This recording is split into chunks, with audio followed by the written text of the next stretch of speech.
Before we begin, if you're enjoying this story, hitting that hype button really helps the channel more than you could possibly know. It genuinely makes a massive difference in getting these stories out to more people. If you're listening on Spotify, leaving a review helps out so much and means the world to us. Also, if you want, drop a comment letting us know what time it is where you are and where in the world you're listening from. We absolutely love seeing where everyone is tuning in. And if you enjoy this kind of content, subscribing helps us keep bringing you these deep dives into the stories that make you question everything. Alright, let's get into it. What you're about to hear is the testimony of a man who claims he helped film the moon landing. Not on the moon, in a warehouse outside Los Angeles, before the rocket ever left the ground. This is his story, make of it what you will. The phone rang at 9:15 on a Tuesday evening in January of 1969. Outside my Los Angeles apartment, the city hummed with its usual chaos. Traffic grinding through intersections, sirens wailing somewhere in the distance, the periodic roar of jets descending toward LAX like mechanical thunder rolling across the basin. Inside my second-floor walk-up in Culver City, I was nursing a whiskey that had more ice than bourbon and reviewing equipment invoices from my last gig, a forgettable car commercial that paid just enough to keep the lights on for another month. The apartment smelled like cigarettes and old carpet. My neighbour's television bled through the wall, Walter Cronkite's voice talking about body counts in the Mekong Delta. Outside, someone was shouting in Spanish. A car door slammed. The city never slept, never quieted, never gave you space to think. I almost didn't answer the phone. My hand hovered over the receiver for 3 rings. Creditors called at this hour. Ex-girlfriends. People I owed money. People I'd rather not talk to. But curiosity, or maybe desperation, won out. "This is Jack Ryland," I said, wedging the receiver between my shoulder and ear, still holding my pencil over the invoice I'd been tallying. Silence on the other end. Not dead air, but occupied silence. Someone was there, measuring their words, deciding what to say and what to withhold. Then a voice. Male. Somewhere between 40 and 60. Measured. Devoid of warmth, but not hostile. The kind of voice that belonged to someone used to being obeyed without question. "Mr. Ryland, we understand you have experience with industrial cinematography, high-pressure environments, discretion." I straightened in my chair, the pencil now forgotten. "Who is this?" "That's not important right now. What's important is whether you're available for a project beginning in 3 weeks. What kind of project?" "The kind that requires absolute confidentiality. No script will be provided in advance. No project name. You'll sign documents before you see the facility. You'll work under conditions that may feel unusual. You will not discuss your involvement with anyone, including family, colleagues, or legal counsel." I'd worked in Hollywood long enough to recognize a hustle. Producers trying to lowball you. Directors with big visions and no budget. Fly-by-night operations that promised the moon and delivered a migraine. But something in this voice wasn't hustling. It was recruiting, and that made it different. Dangerous maybe, but different. "What's the pay?" He named a figure without hesitation. 3 times my usual rate. 4 times what I'd made on anything in the past year. Enough to clear my debts, fix my car, maybe even think about moving somewhere that didn't smell like mildew and resignation. I tried to keep my voice steady. "What's the location?" "A private facility, outside the city. You'll be transported." "Transported where?" "Mr. Ryland, are you interested or not?" I looked around my cramped apartment. The water-stained ceiling that the landlord kept promising to fix. The stack of unpaid bills on the kitchen counter, anchored by an empty beer bottle. The black and white television set showing Vietnam footage. Soldiers wading through rice paddies, helicopters silhouetted against smoke. Young men my age dying in a jungle half a world away, for reasons nobody could quite articulate anymore. The world felt unstable, like the ground beneath our feet was shifting, cracking, opening into something we couldn't see the shape of yet. The assassinations, King and Kennedy both gone within 5 years. The riots, the war that never ended. The sense that everything our parents had believed in was collapsing and nobody knew what would replace it. "I'm interested," I said. "Good. You'll receive further instructions within 72 hours. A courier will deliver a package to your residence. Inside will be identification credentials and a contact number. Memorize the number, destroy the paper. Do not discuss this call with anyone. Do you understand?" "I understand." "One more thing, Mr. Ryland. This project is a matter of national importance. Your discretion is not optional. It is mandatory, legally binding, criminally enforceable. Are we clear?" My throat went dry. "We're clear. Good evening." The line went dead. I sat there, receiver still in hand, listening to the dial tone fade into static, feeling like I'd just stepped off solid ground into something I couldn't see the bottom of. My hand was shaking slightly. I set the receiver down, picked up my whiskey and drained it in one swallow. National importance. What the hell did that mean?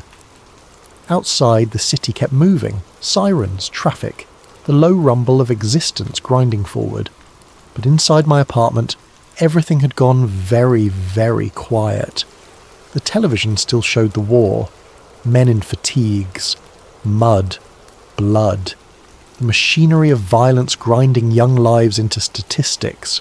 And now I was being recruited for something that required the same kind of silence, the same kind of obedience.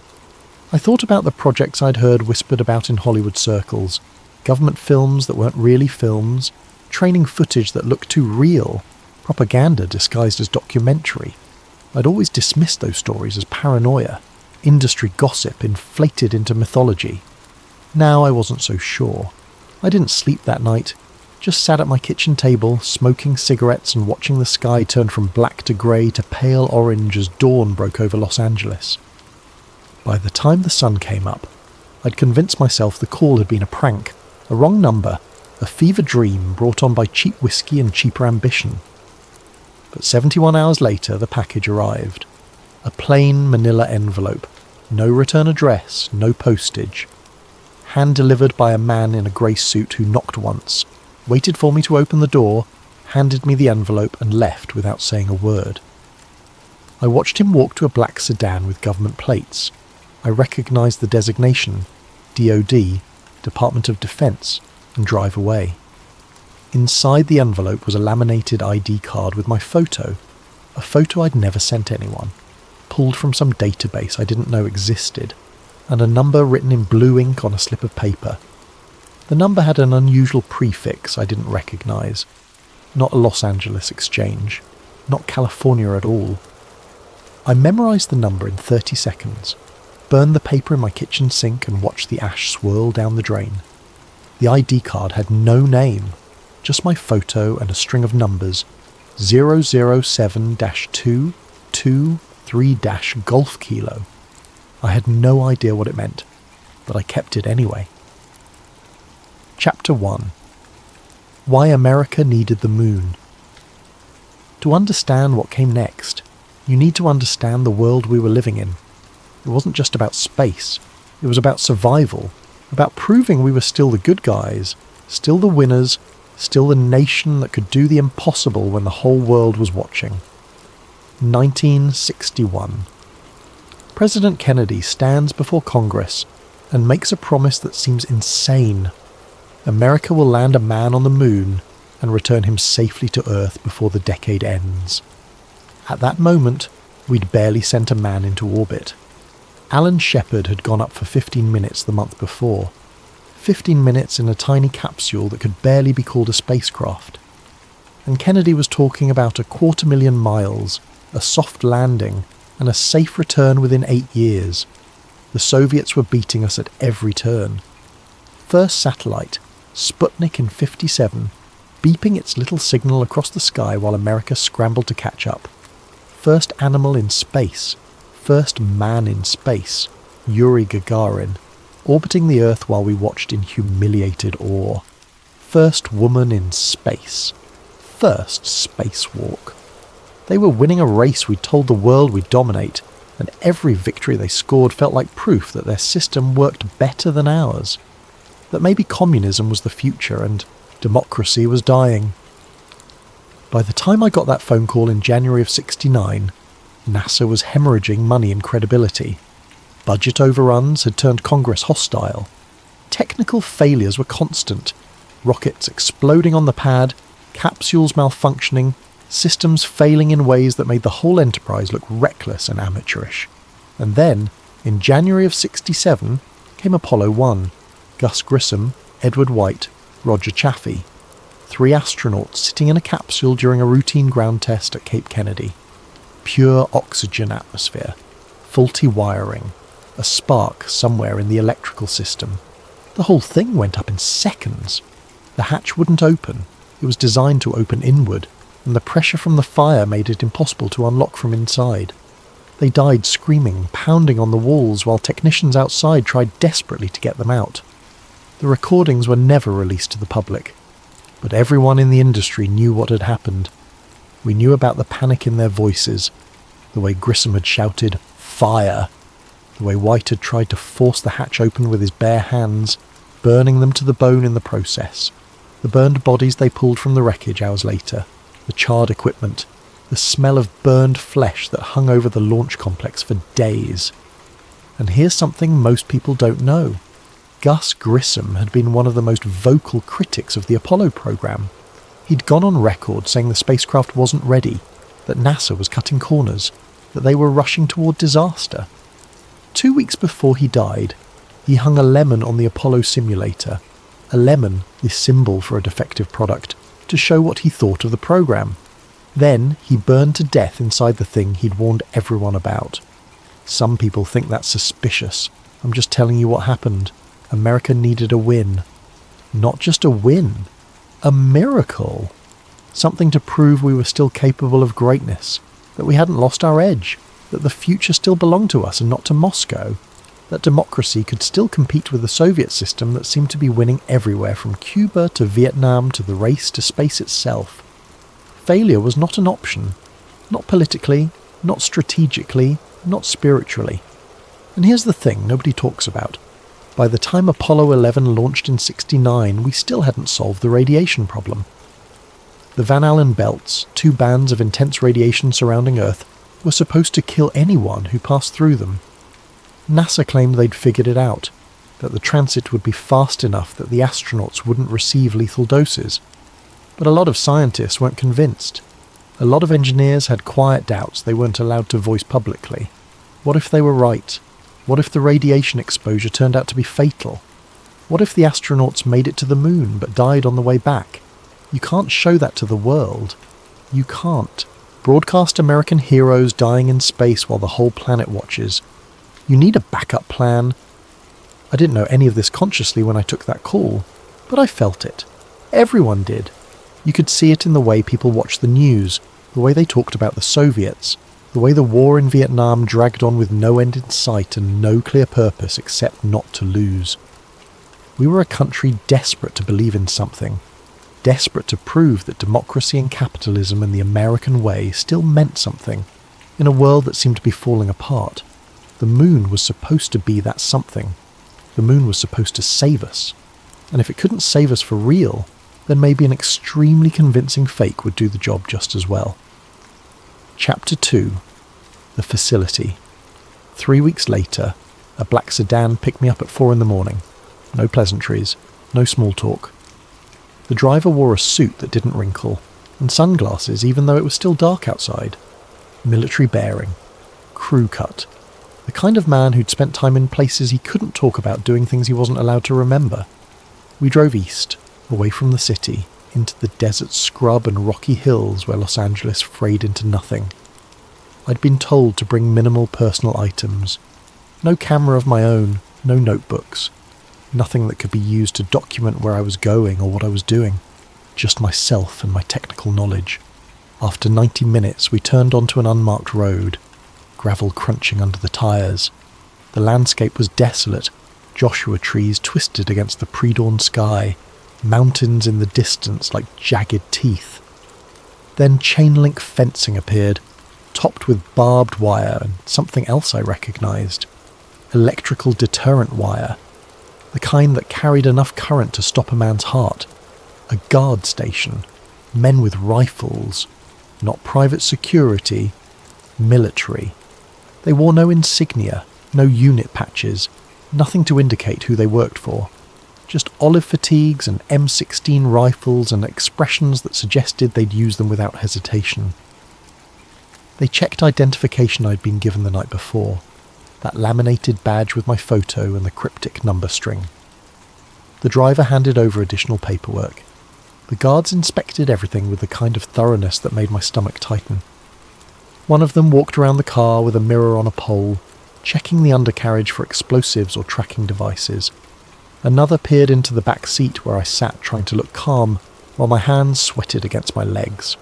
Finally, they waved us through. The gate rolled open on electric motors, and we drove into a compound that looked like it belonged to someone with unlimited budget and zero oversight. Inside the perimeter, the facility looked like a repurposed aircraft hangar. Massive.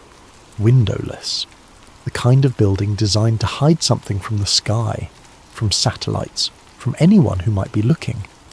Corrugated metal walls, painted a dull tan that blended into the desert.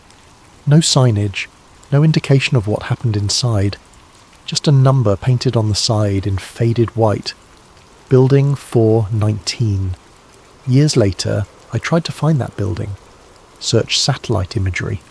Drove back out to where I thought the facility had been. Found nothing.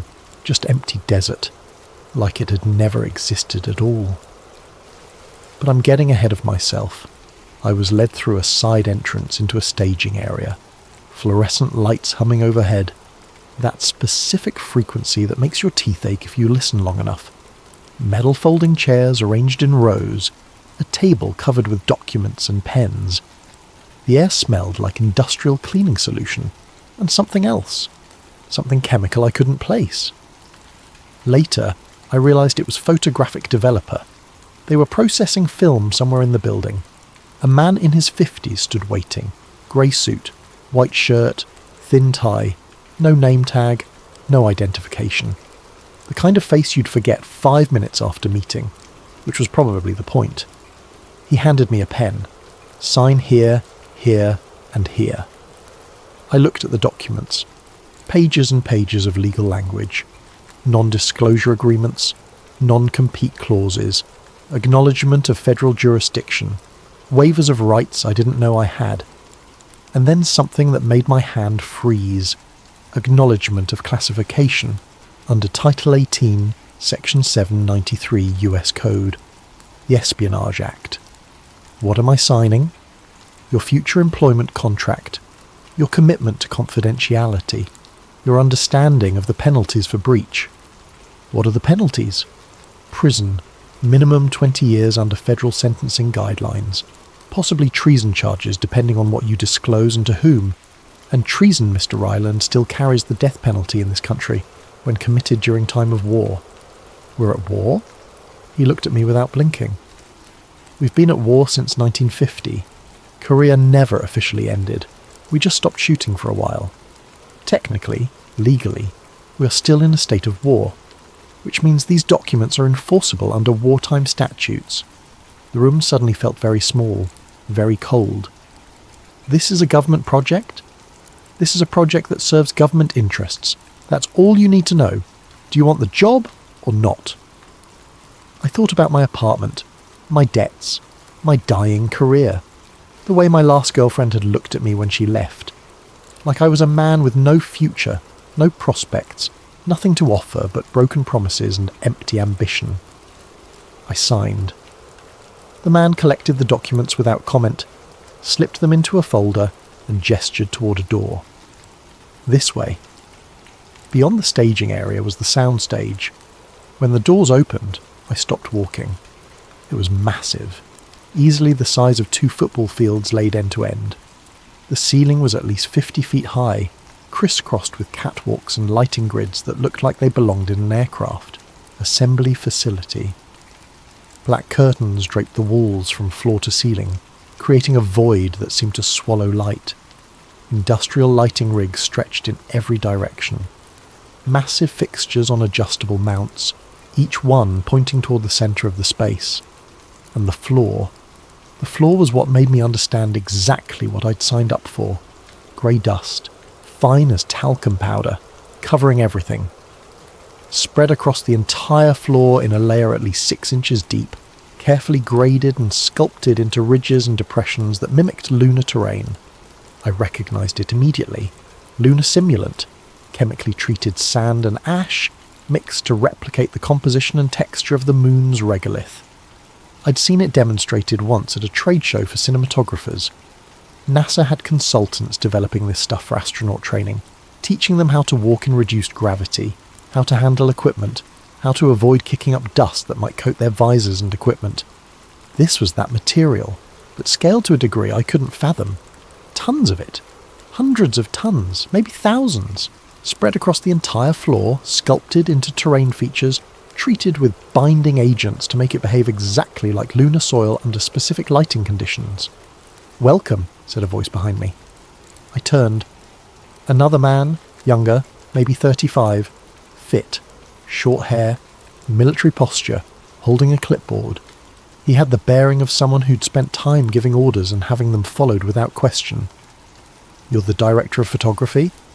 "Cinematographer, lighting tech, whatever you need." "Good. We need someone who understands how light behaves in extreme conditions." "What kind of extreme conditions?" He looked at me for a long moment, measuring whether to answer honestly or feed me a convenient lie. Finally, "Single source illumination, hard shadows, no atmosphere to diffuse anything, no bounce light, no fill. Think about how light works in a vacuum." I started to ask why we'd need to simulate a vacuum. Then I stopped, because I already knew, or at least I suspected, and the suspicion was enough to make my hands go cold despite the heat of the massive light rigs. "When do we start?" I asked. "Right now." He walked me to the centre of the soundstage, where someone had set up a mock-up of what looked like lunar lander equipment. Not the full lander, just the descent ladder and the platform at the bottom.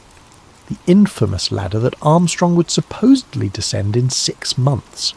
Except here it was, in a warehouse in the California desert, surrounded by tons of fake lunar soil and the largest lighting rig I'd ever seen. "We're going to need you to make this look like it's sitting on the moon," the man said. "Sunlight at a 14-degree angle above the horizon, no atmospheric scattering, shadow sharp enough to cut yourself on. You think you can do that?" I looked at the equipment, looked at the lighting rigs, looked at the grey dust, spreading out in all directions. "Yeah," I said, "I can do that." And that's when I realised I was standing in the middle of the moon, or at least the version of the moon that 300 million people were going to see, whether the real astronauts ever made it there or not. Chapter 3. The Technical Requests. The first week was all preparation. I worked with a team of technicians I never learned the names of. Everyone referred to each other by function: gaffer, key grip, camera 2, sound. We were building something that didn't exist yet. Something that had never been attempted at this scale, with this level of precision, with this much at stake. The instructions were unnervingly specific. Lighting had to come from a single harsh source, positioned to mimic sunlight unfiltered by atmosphere. On Earth, sunlight is diffused by air molecules, water vapour, dust, pollution. Shadows have soft edges. Colours are warm. Light wraps around objects, creating gradients from light to shadow. But in the vacuum of space, sunlight is brutal, pure, direct, unforgiving. Shadows are razor sharp. Blacks are absolute. Whites are blinding. There's no atmosphere to scatter the light. No air to create those gentle transitions we're used to on Earth.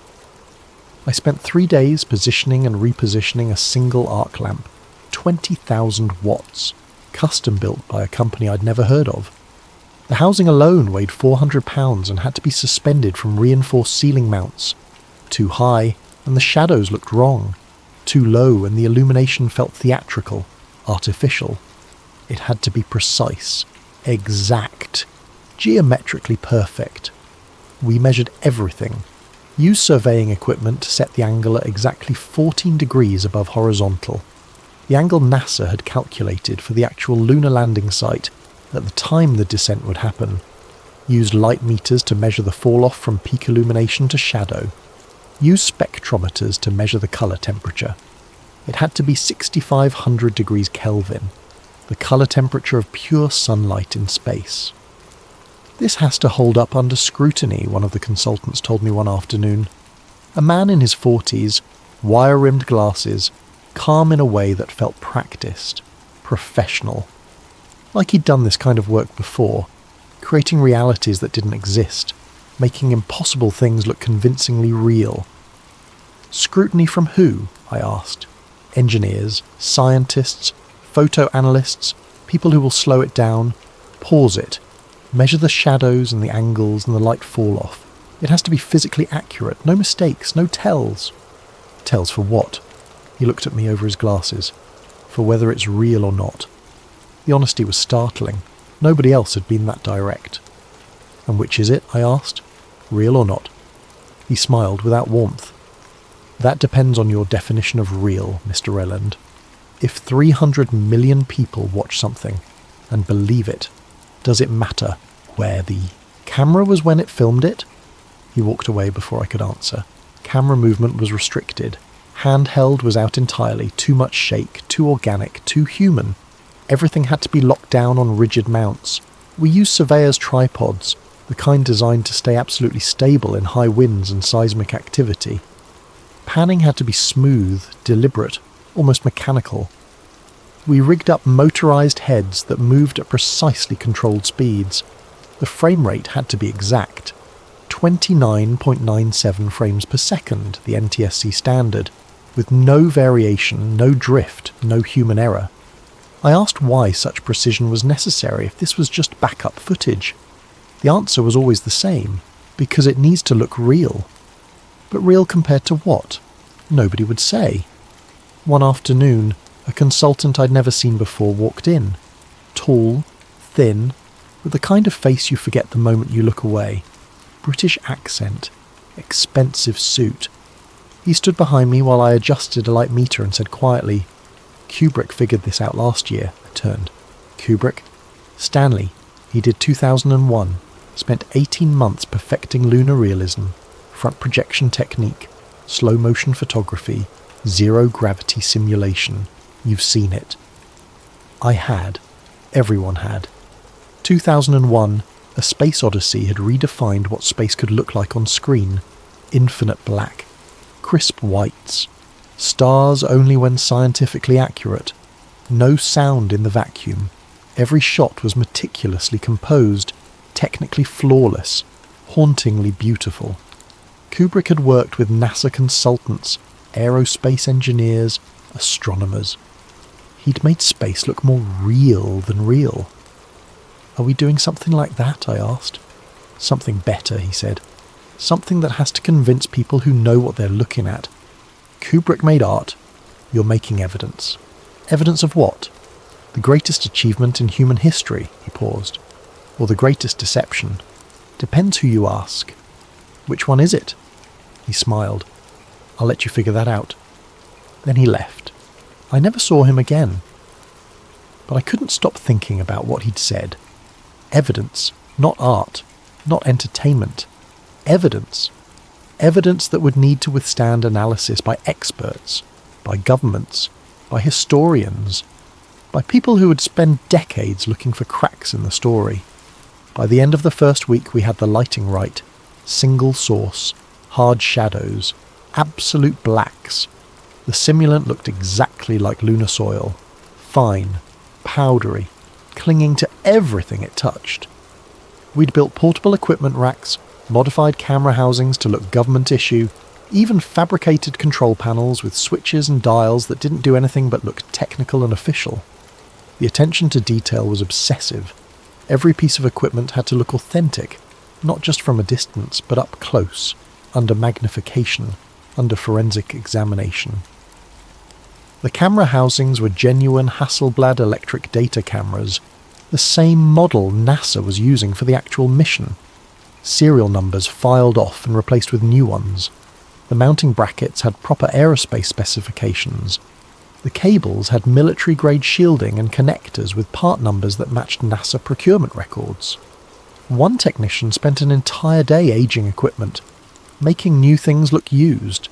scratching pristine surfaces with steel wool and sandpaper, adding wear patterns to handles, creating impact marks consistent with equipment that had been handled in training, creating the visual history of equipment that had supposedly travelled through space and been used in vacuum chambers and drop tests and everything else NASA equipment went through. Why does it matter? I asked him. No one's going to see these details.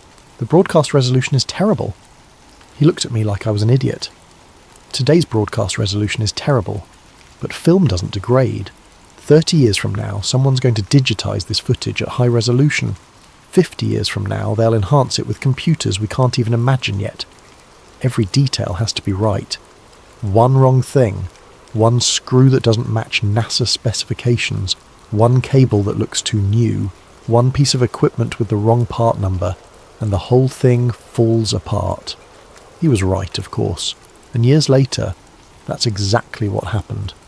People started analysing the footage with computers, enhancing shadows, measuring angles, comparing equipment to known NASA specifications. Looking for the one mistake that would prove it was fake. They never found it, because we never made one. It was a stage, but it was the most precise, technically accurate stage ever built. Every element considered, every detail perfected, nothing left to chance. The second week brought new challenges. We had to create realistic shadows on uneven terrain, had to make the simulant look natural under harsh lighting, had to build background features, distant hills, crater rims, that would look convincing from multiple angles and match NASA's own photographs of the actual landing site. I worked 18-hour days, slept on a cot in a side room with 3 other technicians who I never spoke to and who never spoke to me. Ate meals from a cafeteria that served bland food at irregular hours. The facility ran 24 hours a day. Shift workers coming and going, armed guards at every entrance. Everyone focused, everyone silent. Nobody asking questions they didn't need answered. At night, when I couldn't sleep, I'd walk through the empty soundstage. Just me and the grey dust and the massive lighting rigs hanging overhead like mechanical constellations. The simulant crunched under my feet exactly like I imagined lunar soil would crunch. The black curtains absorbed every sound. It felt like being inside a vacuum. Inside nothing. Inside the cold void of space itself. And I'd think, this is what the moon looks like. This is what absence feels like. This is the void we're trying to convince people we conquered. And maybe we did conquer it. Maybe Armstrong and Aldrin really were preparing to land on the moon in 6 months. Maybe this was just insurance. Just backup footage in case the cameras failed or the transmission degraded or something went wrong. But the more I worked, the more I realised this wasn't backup footage. This was the footage. This was what the world was going to see, because it was too perfect to be anything else. Chapter 4. The Astronaut Stand-Ins. 2 weeks into the project, the actors arrived. Except nobody called them actors. Nobody called them anything. They were just the crew, or the subjects, or sometimes just them. 3 men, all over 6 feet tall. Similar builds, athletic but not bulky, the kind of lean fitness that comes from years of physical training and military discipline. They arrived separately, each driven in by different vehicles, each escorted by different handlers. I never saw them interact outside of rehearsals, never saw them in the cafeteria together, never saw them smoking cigarettes during breaks and talking about their lives like normal people. They wore white training suits that looked government issue, not costumes, not props, real NASA equipment, or perfect replicas indistinguishable from the real thing. The fabric was heavy, reinforced, with genuine zippers and seals and attachment points for life support systems. The suits had NASA logos, had American flags, had name patches I couldn't read from a distance. I watched them practice walking across the simulant. Slow, bouncing steps, knees bent, arms slightly raised for balance, like they were moving through water or against gravity that wasn't quite there. 1/6 Earth gravity. That's what the moon had. That's what they were simulating with their movements. It took them hours to get it right. to make the movement look natural and unnatural at the same time. Natural for the moon, unnatural for Earth. The choreography was precise. Each step had to cover a specific distance. Each bounce had to reach a specific height. Each movement had to look effortless despite the weight of the suit. One of them had a voice I recognized. Deep, measured, calm. The kind of voice that sounded like it was always in control, always thinking 3 steps ahead, never panicking no matter what happened. I'd heard it on television, test pilot interviews, NASA press briefings, news footage of astronauts describing their training with quiet confidence and technical precision. It sounded exactly like Neil Armstrong. Not similar, not close. Exact. The same timbre, the same cadence, the same slight Midwestern flatness in the vowels. If I closed my eyes, I would have sworn it was Armstrong himself. Another matched Buzz Aldrin's build and posture. Stockier, shoulders back, military precision in every step. He moved like a man who'd spent his life following orders and executing them perfectly. A man who treated every task like a mission briefing and every movement like a tactical maneuver. The third I couldn't place. Taller, quieter. He spoke less, moved with more caution, like he was still figuring out how to walk in the suit. Later, I realised he was probably the stand-in for Collins, who wouldn't be on the surface anyway. He was there for completeness, for wide shots, for scenes that might need 3 figures visible. They wore helmets during most of the rehearsals, visors down, reflective gold coating that made it impossible to see their faces. I never saw their full faces clearly, not once in 6 weeks of working together. When they spoke to each other, it was clipped, minimal, technical. Radio protocol. Check. Copy. Affirmative. Adjusting angle 3 degrees. Roger that. Like they were actually in space. Like they were actually on the moon. Like the warehouse in California didn't exist and only the mission mattered. Someone, a director maybe, though no one used that title, would call out instructions from behind the camera. Slower. Lighter. Remember the weight differential. You're carrying 60 pounds of equipment in 1/6 gravity. That's 10 pounds effective. Move like it. They'd adjust. Try again. Get it right. Move like men walking on the moon. They practice planting the flag. Practice collecting samples. Practice setting up scientific equipment. Every movement was choreographed, timed, perfected. They'd run through sequences 30, 40, 50 times, until the movements looked natural, until they could do them without thinking, until it looked exactly like what NASA said would happen on the moon. I watched them work for hours, days, the way they bent to pick up rocks, careful, controlled, the suit restricting their movement, the way they manipulated tools with gloved hands, awkward, requiring focus, every action harder than it looked. The way they communicated with each other using minimal words and maximum efficiency. Decades of military training distilled into perfect cooperation. It was mesmerizing, unnatural, like watching men pretend to be something they weren't while simultaneously being exactly what they were pretending to be.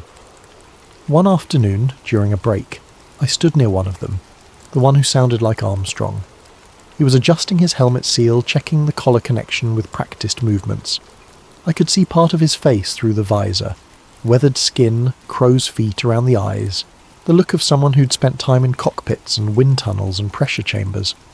Someone who'd been to the edge of space even if he'd never made it to the moon. "How's it going?" I asked. He looked at me, didn't speak for a moment, just studied me with pale blue eyes that had seen things I couldn't imagine. Then, "Feels real." "Yeah?" "More real than you'd think. After enough practice, your body believes it. Your brain believes it. You stop thinking about the warehouse. You start thinking about the mission. The mission? Landing on the moon." He said it simply, factually, like it was already true. I wanted to ask what he meant. Wanted to ask who he was, where he'd come from, whether he'd ever actually been to space, whether this was his mission or someone else's. But something in his eyes stopped me. A warning. A boundary that I'd cross at my own risk. "Good," I said. He nodded and walked away, moving in that strange bouncing gait, even though he was on solid Earth ground, like he'd internalized the moon's gravity so thoroughly he couldn't shake it anymore.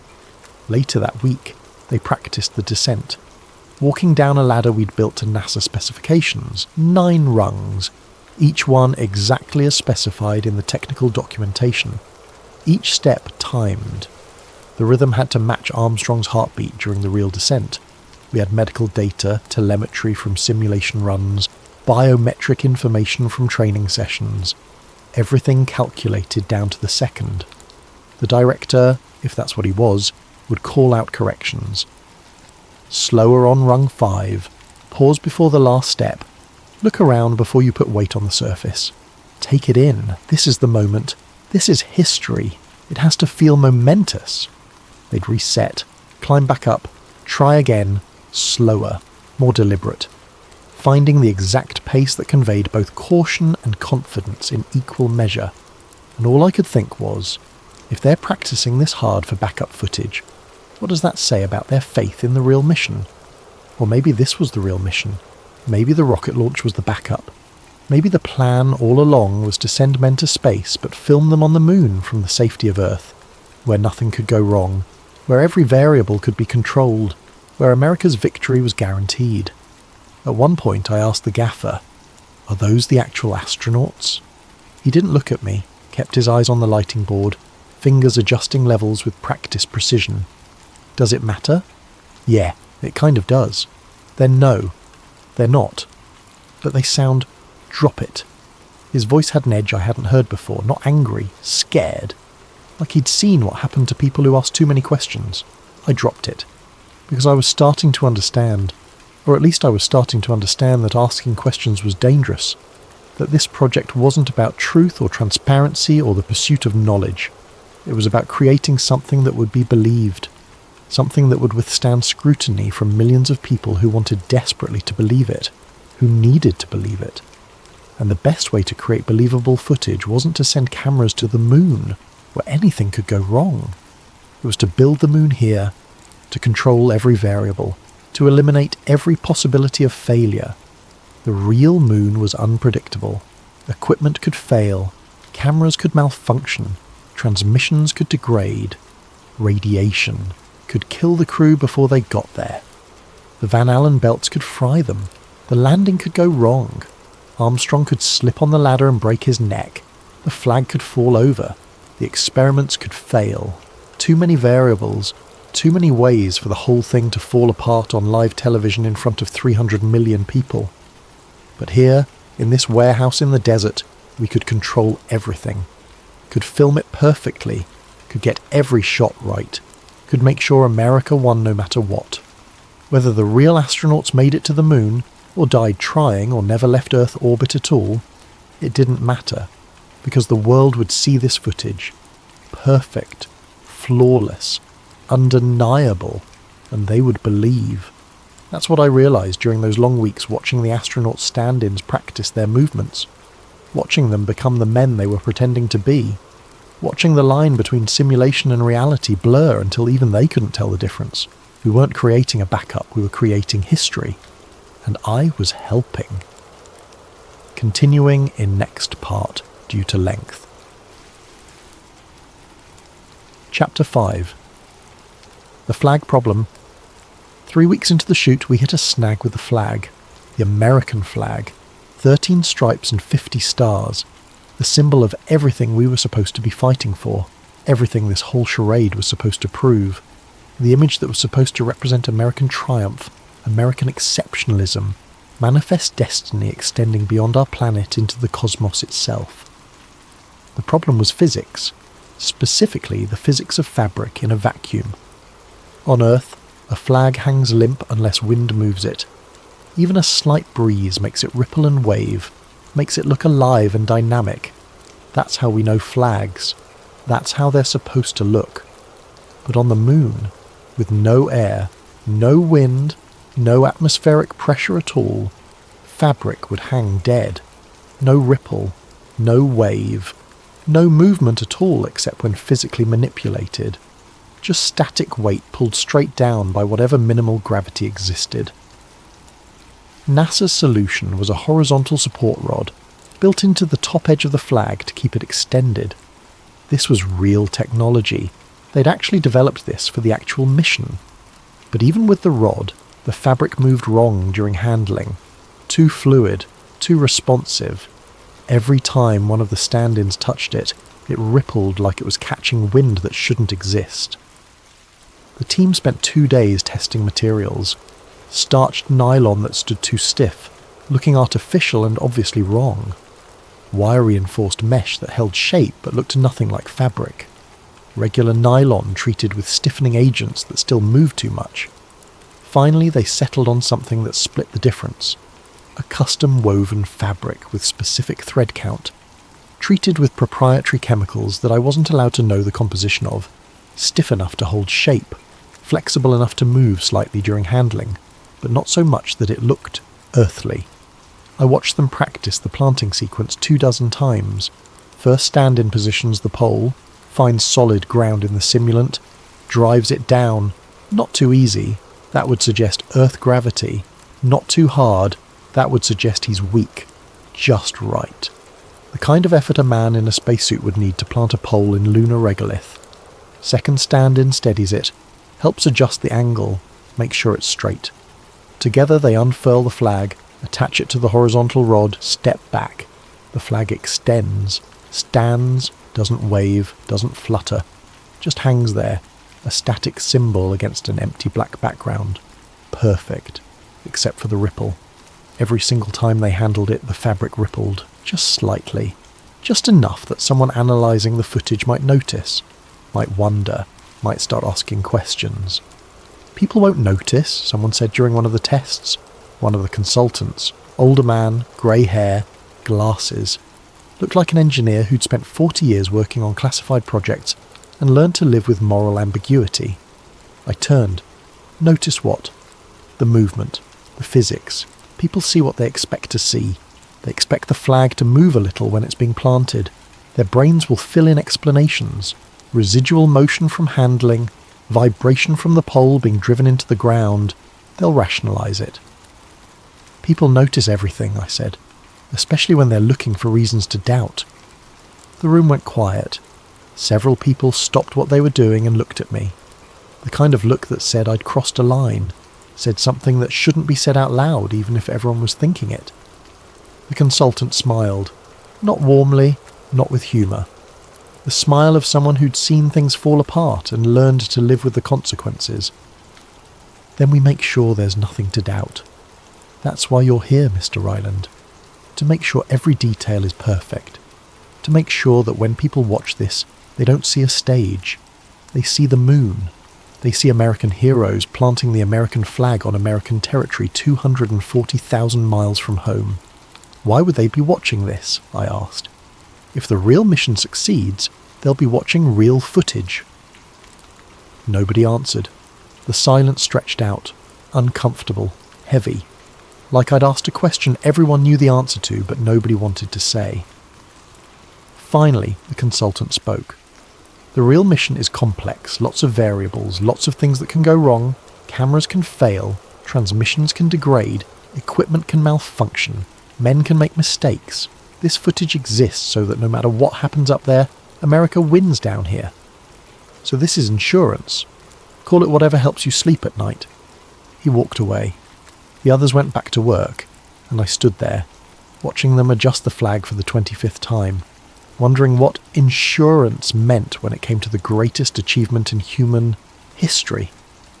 The next day they filmed the flag planting sequence 15 times from 6 different angles. Each time the movement was slightly different. The way the fabric settled, the way the pole went into the ground, the way the shadows fell. They were creating options, multiple versions, so they could pick the best one, or combine elements from different takes, or use whatever version matched the story they needed to tell. And each time I thought, someone is going to notice.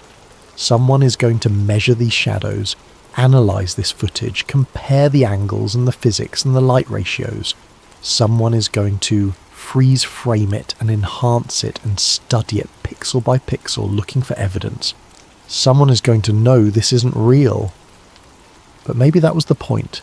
Maybe it didn't matter if a few people knew, as long as most people believed, as long as the official story held, as long as America won in the court of public opinion. Maybe truth didn't matter as much as belief. Maybe belief was the only truth that counted. Chapter 6, July 16th, 1969. Apollo 11 launched on a Wednesday morning at 9:32 am Eastern Time. I watched it on television from my apartment, same as 300 million other people around the world. The Saturn V rocket rose on a column of fire and smoke, slow at first, impossibly slow for something so powerful, then faster, punching through clouds into the black beyond. It was glorious, terrifying, real. The coverage was continuous. Every network. Walter Cronkite on CBS, his voice catching with emotion as the rocket cleared the tower.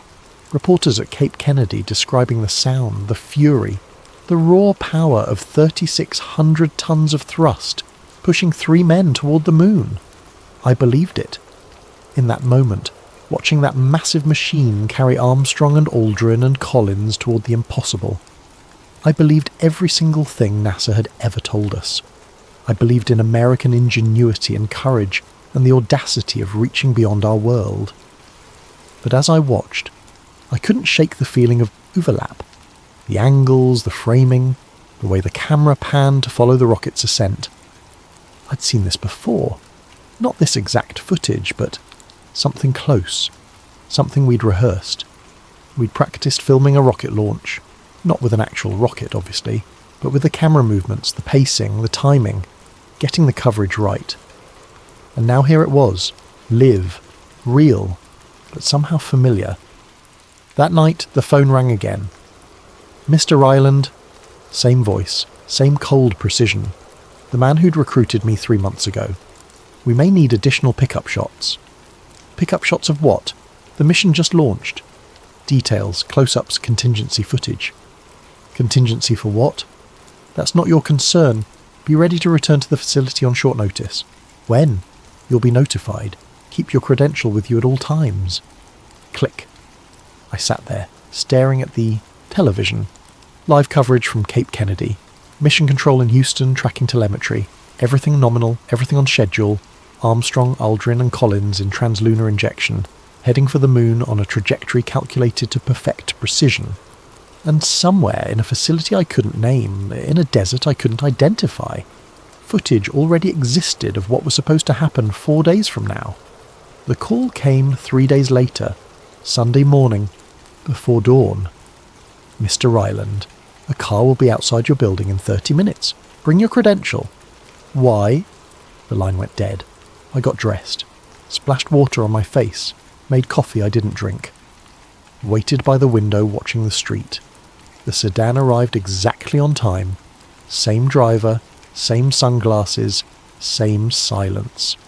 We drove to the facility, same route, same guards, same building 4.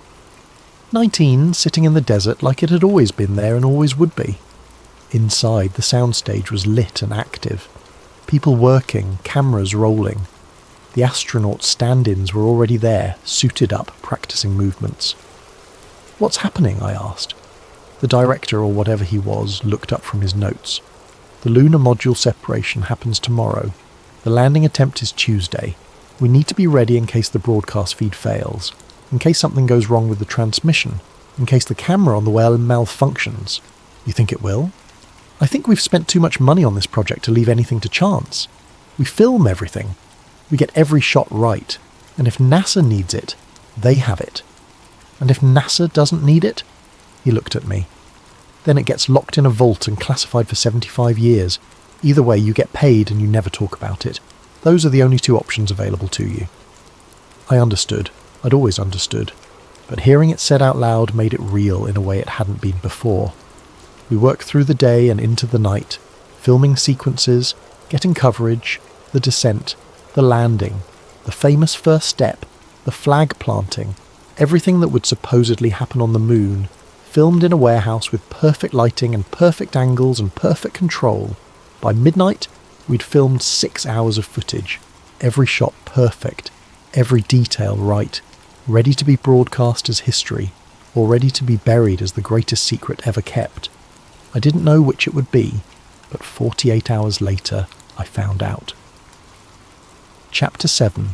The Broadcast, July 20th. Sunday. Evening. The Eagle landed at 20:02 Universal Time, 4:02 in the afternoon, Eastern Standard Time, 1:02 in the afternoon in Los Angeles. I sat in my apartment with the lights off and the curtains closed, watching the broadcast on the black and white television set I'd owned since college. The image was grainy, low resolution, ghostly, scanning lines visible, picture quality terrible, but good enough to see a white figure descending a ladder, good enough to see a boot stepping onto grey dust, good enough to witness what was supposed to be the greatest moment in human history. That's one small step for man, one giant leap for mankind. The voice was clear, crisp, cleaner than it should have been, cleaner than it could have been. Lunar transmission was supposed to be rough, static, dropouts, interference from 240,000 miles of space. Radio waves degrading across the void. Signal loss from atmospheric interference. Communication delays of several seconds between transmission and reception. But this audio sounded like it had been recorded in a studio. No breakup, no distortion, no static. Just Armstrong's voice, calm and measured and perfect, delivering the most famous sentence in human history with practiced precision. I'd heard that voice before, in the warehouse, coming from a man in a spacesuit who moved like Armstrong, talked like Armstrong, was Armstrong in every way except the one that mattered. I recognised the lighting, single source, hard shadows stretching across textured grey terrain at exact angles. The same setup I'd spent 6 weeks building. The same harsh angles calculated to match 14-degree sunlight. The same absolute blacks that came from no atmospheric scattering. The same blinding whites from unfiltered illumination. I recognised the lens distortion, the way the wide-angle Hasselblad glass compressed the background and exaggerated the foreground, the depth of field, the focus points, details I'd argued about with the camera operator for hours, debating whether a 5.6 or V8 would give better apparent depth in the lunar environment. I recognised the way the camera panned. Smooth, mechanical, deliberate, locked on a motorised mount that moved with perfect precision. Not human movement, not handheld wandering, perfect mechanical control moving at calculated speed across calculated angles. I recognised the footprints in the dust, the way the soil compressed under weight without scattering, the way each boot print showed perfect tread detail without degradation.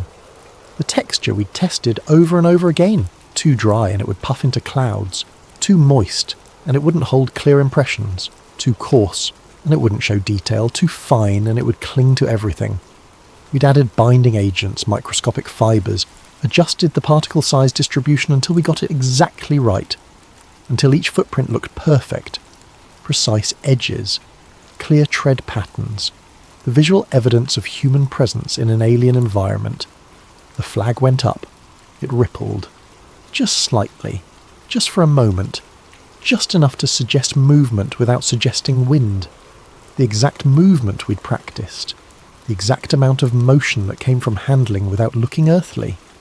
I'd watched that sequence filmed from 8 different angles over 3 days, seen the fabric tested under different lighting conditions, seen the horizontal rod installed and removed and installed again until the mechanics were invisible.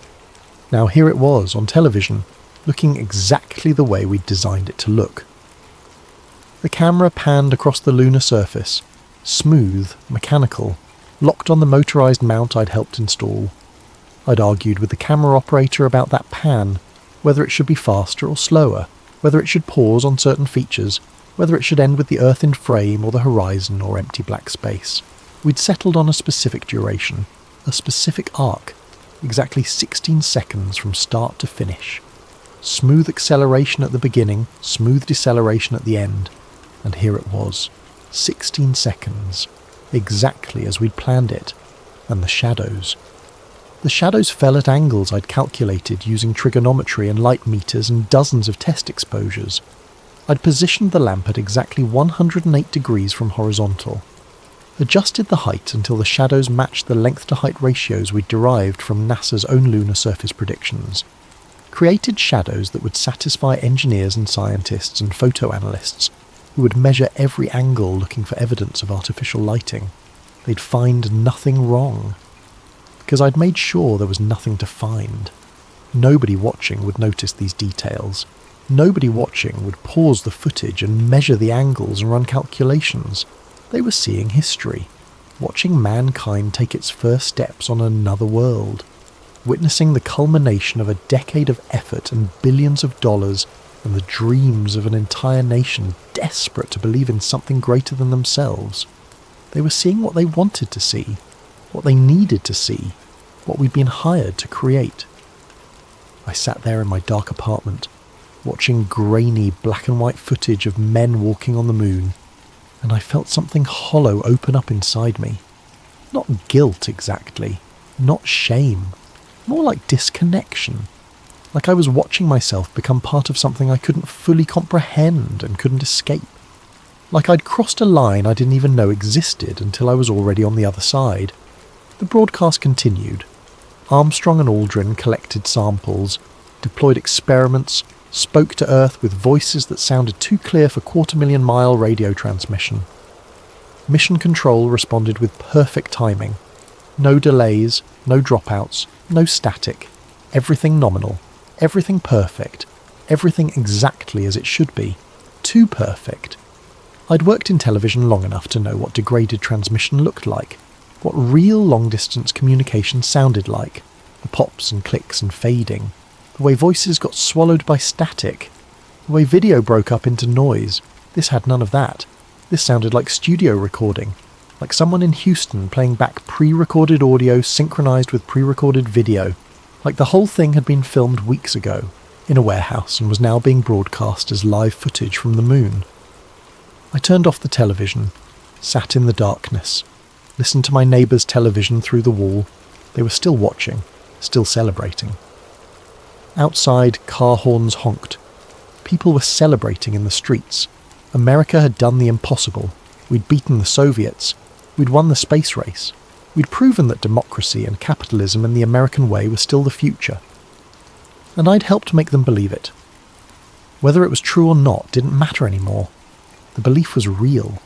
The hope was real. The pride was real. Maybe that was enough. Maybe that was all that ever mattered. Chapter 8. The Inconsistencies. In the weeks and months and years that followed, I started noticing things. Small things. The kind of details only someone who'd worked on the footage would catch. The kind of anomalies that most people dismissed but that kept me awake at night. No stars. The lunar sky in every photograph was black. Empty. Void. People argued about this endlessly. Some said stars were too faint to register on film, exposed for the bright lunar surface. Others said it proved the whole thing was fake, shot on a soundstage with black curtains for a sky. I knew the truth was simpler. Stars are impossible to light properly. You can't simulate a star field that looks accurate to astronomers while also lighting your foreground subjects. The exposures don't work. The brightest stars would be visible in real lunar photographs, but only if you underexpose the foreground so much that the astronauts would be invisible, and nobody wanted photographs of invisible astronauts under a properly starlit sky. They wanted clearly visible astronauts, so no stars. Claim the exposure settings made them invisible. Most people accepted that explanation, but some didn't, and those people spent decades analysing the photographs, writing books, giving lectures, building careers on proving the moon landing was faked. They'd point to the black sky as evidence, and they weren't entirely wrong. Shadows fell at odd angles. In some photographs they looked parallel, suggesting sunlight from a single distant source. In others, they diverged, suggesting multiple light sources, suggesting studio lighting. People blame this on artificial lighting, claim this proved it was filmed on Earth. I blame the terrain. Regolith isn't flat. Every crater, every ridge, every subtle depression changes how shadows fall. Parallel shadows can look divergent when they cross uneven ground. Divergent shadows can look parallel when the viewing angle is right. But trying to explain that to conspiracy theorists was pointless. They'd already decided what they believed, and maybe they were right to be suspicious, because I knew something they didn't. We tested those exact lighting scenarios. We'd spent days getting the angles right so that shadows would look natural from every viewing angle, so that photo, analysts couldn't prove they were artificial. We'd succeeded. The shadows looked natural, but they looked so natural that some people couldn't believe they were natural. They looked too perfect to be real. Identical backgrounds. Some photographs showed different astronauts in different locations, but the background hills looked the same profile, same features, same lighting. People claimed this proved the photographs were composites, shot on a limited soundstage with reused background elements. I didn't know if that was true or not, but I remembered building 3 different terrain sections. Maybe they'd been photographed from angles that made them look similar, or maybe NASA had reused background elements in official photographs, or maybe the moon really does have hills that look similar from different locations. I couldn't say for certain. That was the worst part. Even having worked on the project, I couldn't say with absolute certainty what was real and what wasn't.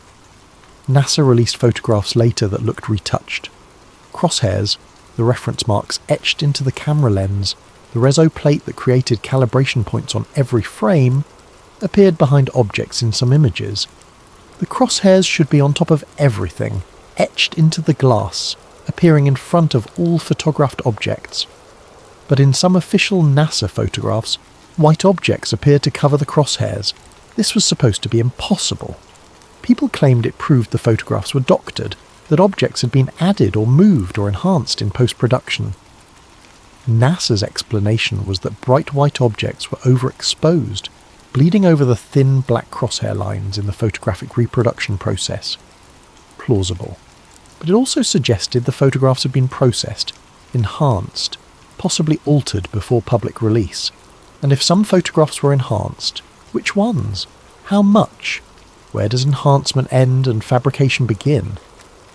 And then, years later, I read something that made my stomach drop.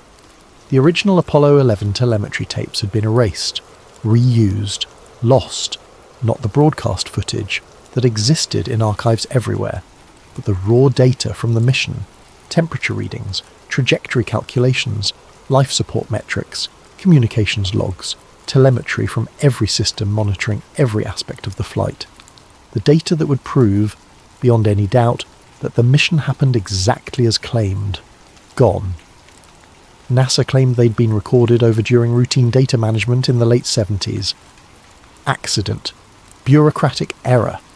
Someone needed tape storage and grabbed the Apollo boxes without checking what was on them. The original slow-scan television footage from the moon, higher quality than what was broadcast, erased and reused for satellite data, the most important data in human history, the proof of the greatest achievement ever accomplished, accidentally destroyed. I'd worked in film long enough to know, you don't accidentally destroy the only copy of irreplaceable footage. You destroy it when you need the evidence to disappear, or when the evidence would contradict the official story, or when there was never any real evidence to begin with. I'll never know which one it was, but the fact that it happened, that the original Apollo data was conveniently lost before anyone could analyse it with modern technology, that keeps me awake at night more than anything else. Because if everything happened exactly as claimed, why destroy the proof? And if it didn't happen as claimed, what really happened instead? Those questions don't have answers, just theories, just suspicions, just decades of analysing photographs and footage and technical specifications looking for the truth hidden between the official story and the physical evidence. And all I know for certain is that I helped create part of that evidence. Whether it supplemented reality or replaced it, I'll never know. But I know it exists. I know it's perfect. I know it's too perfect to dismiss. And I know that sometimes the most convincing lies are the ones that contain just enough truth to make questioning them seem unreasonable. Continuing in final output file due to length. Chapter 9, The Other Workers, 1983. 14 years after the landing. 14 years of silence and questions and waking up at 3 a.m. wondering what I'd been part of. I ran into someone at a cinematography conference in Burbank. Professional development, new technologies, networking with people who'd never know what I'd really done for a living. A gaffer I'd worked with in '69. I recognised him across a crowded hallway. Older, greyer, but still carrying himself the same way. That specific posture that came from decades of working under hot lights and heavy equipment. We made eye contact. Recognition flashed. Then something else. Fear, maybe. Or guilt. Or the kind of understanding that comes from shared secrets. He nodded toward the parking lot. We sat in his car, windows up, engine off. Late afternoon sun beating down on the windshield. Neither of us spoke for a long time. Just sat there in the heat and the silence and the weight of everything we couldn't say. Finally, "You ever talk about it?" he asked. "No." "Good. Don't." More silence. Just the tick of cooling metal and the distant hum of traffic on the freeway. "What do you think we were doing?" I asked finally. The question I'd wanted to ask for 14 years. He stared through the windshield at nothing. At the parking lot and the palm trees and the mountains in the distance. At everything and nothing. "Insurance," he said finally. "Insurance for what?" "In case it didn't work. In case they couldn't get the signal back. In case something went wrong and the whole world was watching and we had nothing to show. America needed that win. Failure wasn't an option, so they made sure there was no way to fail. So we filmed a backup. That's what I tell myself. But he turned to me. His face looked older than it should, more tired, like he'd been carrying something heavy for too long. But I don't know if the backup stayed a backup. The weight of that hung in the air between us, heavy, suffocating. "The footage I saw on TV," I said quietly. "It looked familiar." "Yeah, too familiar, like shot for shot what we filmed." "Yeah." "You think they used it?" He closed his eyes, rubbed his face. When he spoke again, his voice was barely above a whisper. "I think they needed a win. I think failure wasn't an option. I think maybe they went to the moon and maybe they didn't. But either way, they needed footage that was perfect, flawless, beyond question. And maybe the real thing wasn't good enough." "Wasn't good enough? How?" "Maybe the cameras malfunctioned. Maybe the transmission was too degraded to broadcast. Maybe Armstrong stepped off that ladder and the camera failed and all they got was static. Or maybe..." He stopped, started again. "Maybe they never made it at all. Maybe there was a problem with the Van Allen radiation. Maybe the LM couldn't land. Maybe they orbited and came back and nobody ever touched the moon. So they used ours? Maybe. Or maybe they mixed them. Real footage from orbit. Our footage from the surface. A combination. Enough truth to make the lies believable. Enough reality to make the fiction feel real." I thought about that. The perfect blend. Truth and fiction so thoroughly mixed that separating them became impossible. "Anyone else from the crew talk?" I asked. "No. Most of them are smart enough to stay quiet. The ones who weren't..." He trailed off. "What happened to them? Heart attacks, car accidents, suicides. Nothing that looked connected. Nothing that would make anyone suspicious. Just the normal mortality rate for middle-aged men in high-stress professions." "You think they were killed?" I think asking that question out loud is dangerous. We didn't speak after that. Just shook hands and walked away. Two men who'd helped create something we didn't fully understand and couldn't fully escape. I never saw him again. 3 years later, I read his obituary. Heart attack. 51 years old. Found dead in his home by his wife. No suspicious circumstances. No investigation. The obituary didn't mention NASA. Didn't mention the facility. Didn't mention anything except his family and his film credits and the charities people could donate to in his memory. Like the rest of it had never happened. Like Building 419 didn't exist. Like we'd never spent 6 weeks building the moon in a warehouse and filming history before it happened. Over the years, I heard about others. Other crew members. Other people who'd been there. The director died in a car accident in '87. Single vehicle collision on a desert highway. No witnesses. One of the camera operators developed early-onset Alzheimer's in his 50s. Couldn't remember his own name by the end. Certainly couldn't remember anything about secret government projects. The consultant with the British accent, the one who mentioned Kubrick, disappeared entirely.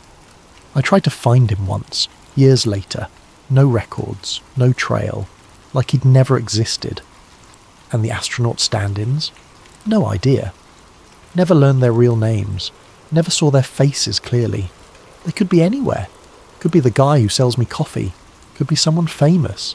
Could be buried in unmarked graves in the desert. I'll never know. That's the thing about classified projects. They don't just classify documents. They classify people. Make them disappear into normal lives with normal jobs and normal deaths. Make the secret so thoroughly buried that even the people who lived it start to wonder if it really happened.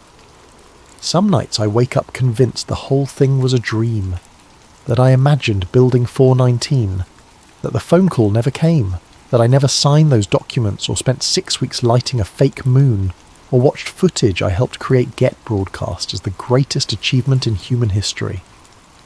But then I remember details, specific things, the exact angle of the arc lamp, the serial number on the Hasselblad housing, the way the simulant crunched under my feet, the sound of the astronaut stand-in's voice saying, "Feels real." Those details are too specific to be imagined, too precise to be dreams. It happened. I was there, and now most of the other people who were there are dead, which might be coincidence, or might be something else. Either way, I've learned to keep my mouth shut. Chapter 10. Why the truth never came out. People ask me now, those few who know, who suspect, who've put together enough pieces to ask careful questions, why no one talked? Why no whistleblowers? Why no leaks? Why the truth stayed buried for decades while conspiracy theorists screamed into the void without real evidence, and the rest of the world dismissed them as cranks? The answer is layered, complex, more human than conspiratorial. First, patriotism. We believed in America. We believed in the mission. The Cold War wasn't abstract. It was existential. The Soviet Union wanted to destroy everything we stood for. They'd beaten us to space, beaten us to orbit, beaten us at every milestone. This was our chance to win, to prove democracy could compete with communism, to show that freedom produced better results than tyranny. Speaking out meant handing victory to the Soviets. It meant admitting we weren't capable of doing what we said we'd done. It meant giving Moscow propaganda material for decades. It meant proving that American exceptionalism was a lie, that our system didn't work, that everything we believed about ourselves was false. That kind of betrayal felt worse than silence, worse than lying. Because the lie served something bigger than ourselves. The lie served America, served freedom, served the idea that democracy could still win. Second, fear. The documents we signed weren't symbolic. Federal jurisdiction, lifetime non-disclosure agreements, criminal penalties.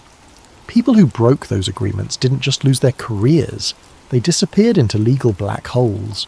I heard stories, probably exaggerated, probably apocryphal, but effective nonetheless, of men who'd asked too many questions and ended up in psychiatric facilities, diagnosed with paranoid delusions, of whistleblowers who tried to go public and got arrested on unrelated charges, tax evasion, fraud, things they may or may not have actually done, of people who gave interviews to journalists and then those journalists got visits from federal agents and suddenly the interviews never aired and the story never ran.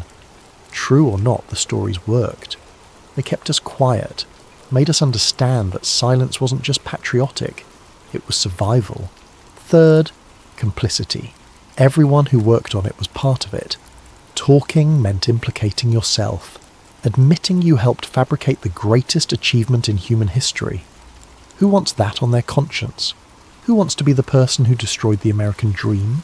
Who wants to be remembered as the traitor who proved America was no better than the Soviets, that we lied to the world just like they did? We'd all signed the documents. We'd all taken the money. We'd all participated. Coming forward meant admitting our own guilt, meant facing criminal prosecution. meant destroying our own lives to expose a truth that most people didn't want to believe anyway. Fourth, doubt. Even those of us who were there weren't completely sure what we'd been part of. Was the footage we filmed ever used? Was it mixed with real footage? Was it pure backup that never saw the light of day? The ambiguity made certainty impossible. How do you blow the whistle when you're not sure what you saw? How do you destroy NASA's credibility when you can't prove your own claims? I filmed footage that looked exactly like the moon landing, but I never saw NASA use it. Never got confirmation it was broadcast. Never had proof beyond my own recognition of lighting and angles and camera movements. What if I was wrong? What if they really did go to the moon and my footage really was just backup? What if I went public and destroyed everything based on a mistaken assumption? The doubt was paralysing, kept us quiet even when we wanted to talk. And finally, the stakes. If the truth came out, if people learned that some or all of the moon landing footage was fabricated, it wouldn't just destroy NASA, it would destroy everything. Trust in government, faith in science, belief in American institutions, the confidence that we can accomplish extraordinary things when we put our minds to it. All of it would crumble. Every subsequent mission would be questioned. Every satellite launch, every shuttle flight, every Mars rover, every piece of space exploration for the next 50 years would be seen as potentially fake. The entire scientific foundation would collapse. And it wouldn't stop with NASA. If the government lied about the moon landing, what else did they lie about? Pearl Harbor, the Kennedy assassination, Vietnam. Everything would be questioned. Trust would evaporate. Society would fracture. The conspiracy theorist would be vindicated. And once you open that door, you can't close it again. The consequences were too catastrophic to contemplate.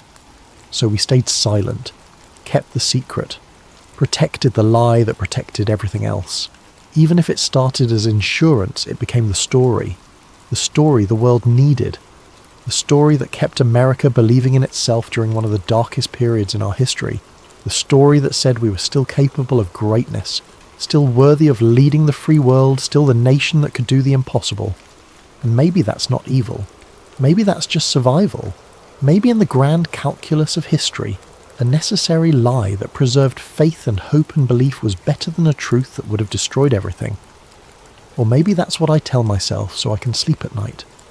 Or maybe I'm lying to myself the same way we lie to the world, telling myself a story that makes everything okay, that justifies what we did, that transforms betrayal into patriotism and fraud into necessity.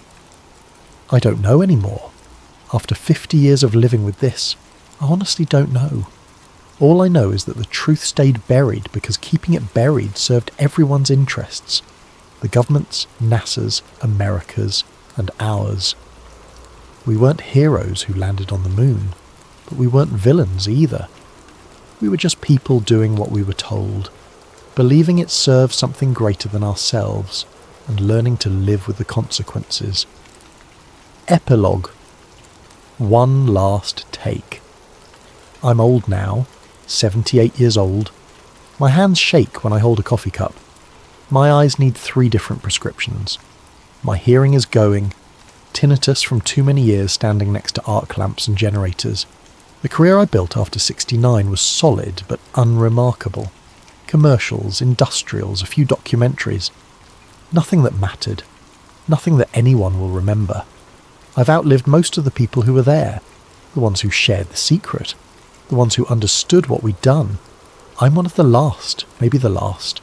And when I'm gone, the secret dies with me, unless I tell it now, which is what I'm doing, sort of. Telling it in a way that maintains plausible deniability. Telling it as testimony, as one man's account, as something that could be true or could be false, or could be somewhere in between. Telling it so that people can choose whether to believe it or dismiss it, depending on what serves their own needs. Because that's what the moon landing has always been. A choice. A choice to believe or doubt. A choice about what kind of world you want to live in. Sometimes I watch the restored Apollo footage on high-definition screens, digital remastering, enhanced resolution, colours corrected, every frame pristine, perfect, timeless. It still looks exactly like what we filmed. I see the lighting angles I set, the shadows I calculated, the careful choreography of men pretending to walk in gravity that wasn't there, the flag I watched them plant 24 times until the movement looked natural, every detail exactly as I remember creating it. But I also see something else. Courage, wonder, the audacity of reaching for something impossible and claiming it anyway. Whether it happened on the moon or in a warehouse doesn't change the fact that we convinced the world we'd done it. We made them believe. We gave them hope. I think about the men who went up in that rocket. Neil Armstrong, Buzz Aldrin, Michael Collins. I believe they went. I believe they orbited the moon. I believe they came home. But what the world saw, what 300 million people watched on television that July night, I know was filmed with intention, lit with purpose, framed with care, every detail controlled, perfected, made believable. Does it matter? Maybe we went to the moon. Maybe we didn't. Maybe the truth is somewhere in between. A mixture of reality and theatre, of genuine achievement and necessary illusion. Maybe they went, but the cameras failed, so they used our footage. Maybe they only orbited and we provided the landing. Maybe everything happened exactly as claimed, and our footage was never used and it's rotting in a vault somewhere marked top secret. I'll never know. Nobody will. The people who could confirm it are dead or silent. The evidence has been destroyed or classified or lost to bureaucratic incompetence. The facility doesn't exist anymore. I checked, drove back out there once in the 90s, found nothing but empty desert and rusting fence posts. Building 419 is gone like it was never there. The story has become history, and history has become myth, and myth has become whatever people need it to be. And maybe that's the point. Maybe the moon landing was never about the moon. Maybe it was always about Earth, about keeping us believing that impossible things were possible, that Americans could still do what no one else could do, that we were still the heroes of our own story, that democracy could still beat communism, that freedom could still triumph, that the future still belonged to us. If that required a stage in the desert and a crew sworn to silence, then maybe that was the price we paid for hope. If that required lying to the world, then maybe some lies are necessary. If that required 60 men keeping a secret for 50 years, then maybe patriotism means knowing when to stay silent. I don't know if I'm proud of what I did, but I understand why I did it, and I understand why I've kept quiet all these years. Some lies are too big to confess. The confession would destroy more than the lie ever did. Some truths are too dangerous to tell. The truth would shatter faith that holds society together. Some stories are more important than facts. The story gave millions of people hope when they needed it most. The moon landing is all three, and that's the only thing I know for certain. When I'm gone, and I'll be gone soon, my health isn't what it used to be. This testimony will be all that remains. One man's account, one version of events, one possibility among many. People will read it and decide. Decide whether to believe. Decide whether it matters. Decide what kind of world they want to live in. One where America really did achieve the impossible, or one where the impossible was too impossible so we faked it and called it real. Both choices have costs. Both choices have consequences. I'm past caring which one is true. All I care about now is that the story gets told, that someone knows what might have happened, that the possibility exists preserved in words waiting for future generations to discover and debate and decide. Maybe we went to the moon. Maybe we built the moon in a warehouse. Maybe both things are true somehow. Or maybe truth doesn't matter as much as belief. Maybe belief is all we ever really had. One small step for man. One giant leap for mankind. One necessary lie in a time when lies felt like the only way to keep believing. And maybe that's not the worst thing we could have done. Maybe that's just human. Maybe that's what survival looks like when the whole world is watching and failure means the end of everything you believe in. I'll die with this secret, or this story, or this truth, whatever it is, and then it's up to you to decide what to do with it. Believe it or don't. Question everything or trust the official story. Live in doubt or live in faith. The choice has always been yours. It was never really about the moon. It was always about what you choose to believe when the evidence is ambiguous and the stakes are existential, and the truth is whatever serves survival. Welcome to America, welcome to history, welcome to the greatest story ever sold, or the greatest achievement ever accomplished. You decide. That's how it works. That's how it's always worked. And that's my final testimony. Make of it what you will.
What if the most powerful secret society in history wasn't the Illuminati, the Knights Templar, or even the modern Freemasons, but three men whose names have been deliberately erased from every record?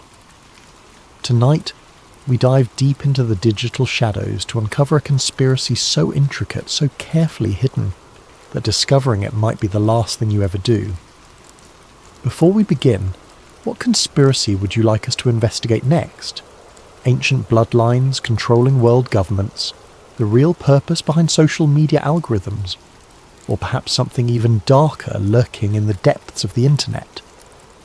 Let us know in the comments, and don't forget to subscribe to Sleep Theories for more late-night investigations that will keep you awake long after the credits roll. The blue glow of Dorian Cade's monitors cast long shadows across his cluttered apartment at 3:47 a.m. Empty energy drink cans formed a metallic skyline around his workstation, where 4 screens displayed cascading lines of encrypted data. This was his domain, the digital underworld where secrets lived and died in streams of code. Dorian had always been drawn to the spaces between spaces, the forgotten corners of the internet where truth hid behind layers of encryption. By day, he was just another cybersecurity analyst for Titan Defense Systems, debugging firewalls and hunting malware.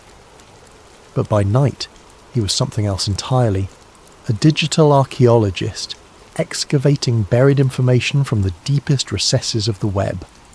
Tonight's target was a seemingly innocuous file archive he'd discovered on a defunct server that once belonged to the Grand Lodge of Pennsylvania. The files were old, some dating back to the early digitization efforts of the 1990s, when historical documents were first being converted from physical to digital formats. Most of it was mundane, meeting minutes, membership rolls, financial records, the kind of material that would put most people to sleep. But Dorian wasn't most people. As his decryption algorithms worked through the data, something unusual caught his attention. Buried within a folder labelled Historical Correspondence MISC was a file that didn't match the others. The metadata was wrong, the encryption was different, and when he finally cracked it open, what he found made his pulse quicken. It was a single image, a symbol he had never seen before. 3 interlocked triangles formed an intricate pattern that seemed to shift and move in his peripheral vision. Each triangle was perfectly equilateral, but where they intersected, strange geometric forms emerged, creating an optical illusion that was both mesmerizing and unsettling. Beneath the symbol was a single line of text, the triune accord established. 1717 AV CRJH. Dorian leaned back in his chair, fingers drumming against his desk. 1717. That was the same year the Grand Lodge of London was established, marking the beginning of organised Freemasonry. But what was the Triune Accord, and who were AV, CR and JH? He screenshotted the image and began reverse searching it through every database he could access. nothing. No matches, no similar images, no references anywhere on the indexed internet. It was as if this symbol existed in a void, completely disconnected from the digital world. The mystery deepened when he examined the file's digital signature. According to the metadata, this document had been accessed and modified hundreds of times over the past 30 years, but always by anonymous users with no traceable digital footprints. Someone, or multiple someones, had been maintaining this file, keeping it alive in the digital space while ensuring it remained invisible to casual observers. Dorian's hands moved instinctively to his keyboard. He had found something that wasn't supposed to be found, touched something that wasn't supposed to be touched. And now, he couldn't let it go. The hunt had begun. 3 days of relentless searching had yielded fragments, tantalizing pieces of a puzzle that refused to come together. Dorian had barely slept, surviving on caffeine and the electric thrill of discovery. His apartment had transformed into a conspiracy theorist's dream, with printed documents taped to every available wall surface and red string connecting seemingly random data points. The breakthrough came when he cross-referenced the initials AV, CR, and JH with historical Masonic records from the early 18th century. Traditional sources yielded nothing, but when he dug into the darker corners of academic databases, forgotten doctoral dissertations, obscure historical journals, private collections that had been digitized but never properly indexed, patterns began to emerge. In a 1987 thesis on esoteric influences in early American politics, he found a footnote referencing 3 mysterious benefactors who had allegedly provided funding for the construction of several early American government buildings. The author had dismissed the claims as unsubstantiated rumours, but had noted that the same 3 sets of initials appeared in financial records from Philadelphia, Boston, and Charleston between 1720 and 1750. A deeper dive into banking archives from the period revealed something extraordinary. Dorian discovered a series of encrypted letters between European aristocrats and early American colonists, all revolving around something called the Doctrine of Quiet Influence.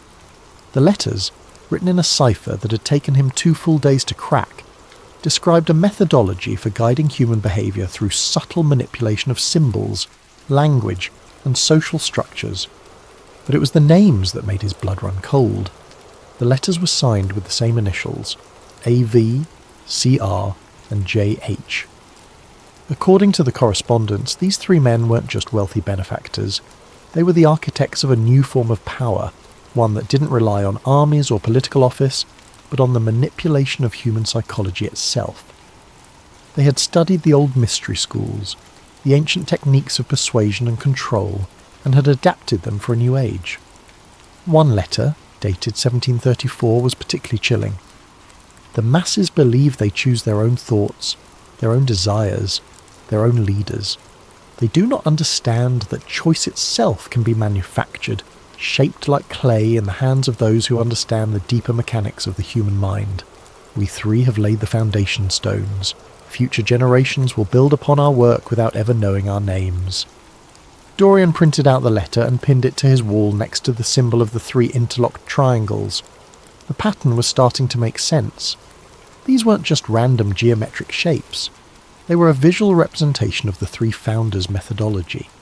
Each triangle represented a different sphere of influence: political, economic, and cultural. Where they intersected, control was established. But who were they? The initials were all he had to go on, and despite hours of searching, he couldn't find any historical figures from the period whose names matched. It was as if they had been deliberately erased from the historical record. That's when he made his second major discovery. Hidden within the financial records was a reference to something called the Lodge of 3 Pillars. Not an official Masonic lodge, but what appeared to be a secret organisation within the larger Masonic structure. The 3 pillars, according to the documents, were AV, CR, and JH themselves. Dorian's excitement was tempered by a growing sense of unease. He was uncovering something that had been buried for nearly 3 centuries, something that powerful people had gone to great lengths to hide. The deeper he dug, the more he realised that this wasn't just history. It was a blueprint, a framework that was still being used. As the sun rose over the city, casting golden light through his apartment windows, Dorian stared at the wall of evidence he'd assembled. The three Masons, as he had begun calling them, had created more than just a secret society. They had engineered a system of control that evolved and adapted over centuries, invisible but omnipresent. And now he was beginning to understand how it worked. The realization hit Dorian like a physical blow as he sat in his favourite coffee shop, laptop open, surrounded by the mundane chatter of the morning commuters. He had been analysing media patterns for the past week, looking for connections to the doctrine of quiet influence, when the data suddenly cohered into a terrifying picture. It was everywhere. The three interlocked triangles, the symbol of the triune accord, weren't just hidden in dusty historical archives. They were embedded in the fabric of modern culture, disguised and abstracted but unmistakably present. Movie logos, corporate brands, architectural designs, even the layout of popular websites, all contained subtle variations of the three-triangle pattern. Dorian's hand shook as he scrolled through his analysis. He had developed an algorithm to detect geometric patterns that matched the mathematical relationships inherent in the original symbol. The results were overwhelming. Major Hollywood studios, Fortune 500 companies, news networks and social media platforms all incorporated elements of the design into their visual identity. But it went deeper than logos and branding. The doctrine of quiet influence, as described in the 18th century letters, relied on three key principles: repetition, authority, and emotional resonance. Dorian began to see these principles reflected in everything from political campaigns to advertising strategies to social media algorithms. The coffee in his cup grew cold as he dove deeper into the pattern recognition data. Primetime television shows contained dialogue structures that followed specific linguistic patterns outlined in the historical documents. Popular songs used chord progressions and lyrical frameworks that aligned with the emotional manipulation techniques described in the letters. Even children's programming seemed to incorporate subliminal messaging systems derived from the three Masons' psychological frameworks. The most disturbing discovery came when he analysed news broadcasts from the past decade. Major networks, regardless of their political orientation, used nearly identical linguistic structures when reporting on controversial topics. The language was designed to create emotional responses that bypassed rational analysis, exactly as the doctrine had prescribed. Dorian closed his laptop and walked home in a daze. His apartment felt different now, contaminated by the knowledge he carried. Every advertisement on the subway, every billboard along the street, every notification on his phone, they all looked different through the lens of what he now understood. That evening he began compiling a comprehensive digital archive of his findings. If what he suspected was true, if the three Masons' influence had not only survived but thrived in the modern era, then someone needed to document it. He created encrypted backups of everything: the historical documents, his analysis algorithms, the pattern recognition data, his own notes and theories. As he worked, a new question haunted him. If the three Masons had successfully embedded their control systems into modern society, who was running those systems now? The original architects had died centuries ago, but their work lived on. Someone was maintaining it, updating it, ensuring its continued effectiveness. Dorian pulled up recent financial records from some of the corporations that featured the strongest pattern matches. Shell companies, offshore accounts, anonymous investors. The ownership structures were labyrinthine, designed to obscure rather than reveal. But patterns emerged here too. The same investment firms appeared again and again, the same legal structures, the same carefully anonymized board members. It was a network, vast and interconnected, spanning industries and continents, and at its heart Dorian was beginning to suspect were the modern inheritors of the three Masons' legacy.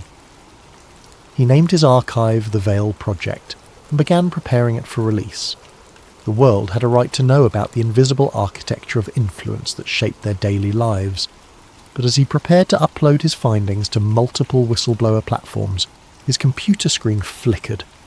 For just a moment, the 3 interlocked triangles appeared in the corner of his monitor. There and gone so quickly, he almost convinced himself he had imagined it. Almost. The message appeared in Dorian's private encrypted chat channel at 2:33 a.m, exactly 72 hours after he had discovered the pattern recognition data. The sender was listed as anonymous, but the message itself was anything but anonymous. It was clearly directed at him, containing details that only someone who had been watching his research could know. The 3 still watch. Stop now, Dorian. Dorian stared at the screen, his heart pounding. He had been so careful, using multiple layers of encryption, routing his traffic through a dozen different proxy servers, maintaining operational security that should have made him invisible to all but the most sophisticated surveillance operations. But they had found him. He ran a full system scan, checking for malware, backdoors, any sign of compromise. His security software came back clean, but Dorian knew that meant nothing. If someone had the resources to track his research, despite his precautions, they would also have the resources to hide their presence on his system. The paranoia began slowly, like a low-grade fever. Every notification on his phone made him jump. Every knock on his apartment door sent adrenaline coursing through his veins. He started noticing things that might have been coincidences. The same car parked outside his building for 3 days, a man in a coffee shop who looked away too quickly when Dorian glanced in his direction. The second message arrived 48 hours later, this time containing a photograph. It showed Dorian sitting at his computer, taken from inside his own apartment. The timestamp indicated it had been captured the previous night while he worked on the Veil project. Someone had been inside his home. Dorian immediately conducted a physical sweep of his apartment. He found the device hidden inside the frame of his bedroom mirror. A microcamera so small he almost missed it, connected to a transmitter that was broadcasting his every move to an unknown receiver. But the camera was just the beginning. A more thorough search revealed audio pickups in his kitchen and living room, keystroke loggers attached to his computer equipment, and something that looked like a network tap spliced into his Ethernet cable. His entire life was being monitored. The rational part of his mind told him to stop, to destroy his research and return to his normal life. But Dorian had never been particularly rational. The invasion of his privacy, rather than deterring him, only confirmed that he was onto something significant. You didn't deploy military-grade surveillance equipment against someone who was chasing shadows. He began operating under the assumption that everything he did was being watched. He established new research protocols, using air-gapped computers and physical storage devices that never connected to the internet. He moved his most sensitive work to a storage unit across town, accessible only by physical key. He varied his routines, took different routes to work, paid for everything in cash, but the watchers adapted too. His work computer at Titan Defense Systems began experiencing mysterious glitches. Files would disappear and reappear. His security clearance was subjected to routine reviews that felt anything but routine. Colleagues who had been friendly for years suddenly seemed distant, their conversations stilted and careful. The third message was different. Instead of a text, he received a link to a news article about a cybersecurity researcher in Seattle who had died in a car accident. The researcher, according to the article, had been working on sensitive projects related to digital privacy and surveillance. The accident had occurred at 3:17 a.m. on a straight stretch of highway, with no other vehicles involved. Dorian noticed that the timestamp on the article was exactly 3 minutes before he received the link. The message was clear: this could happen to you.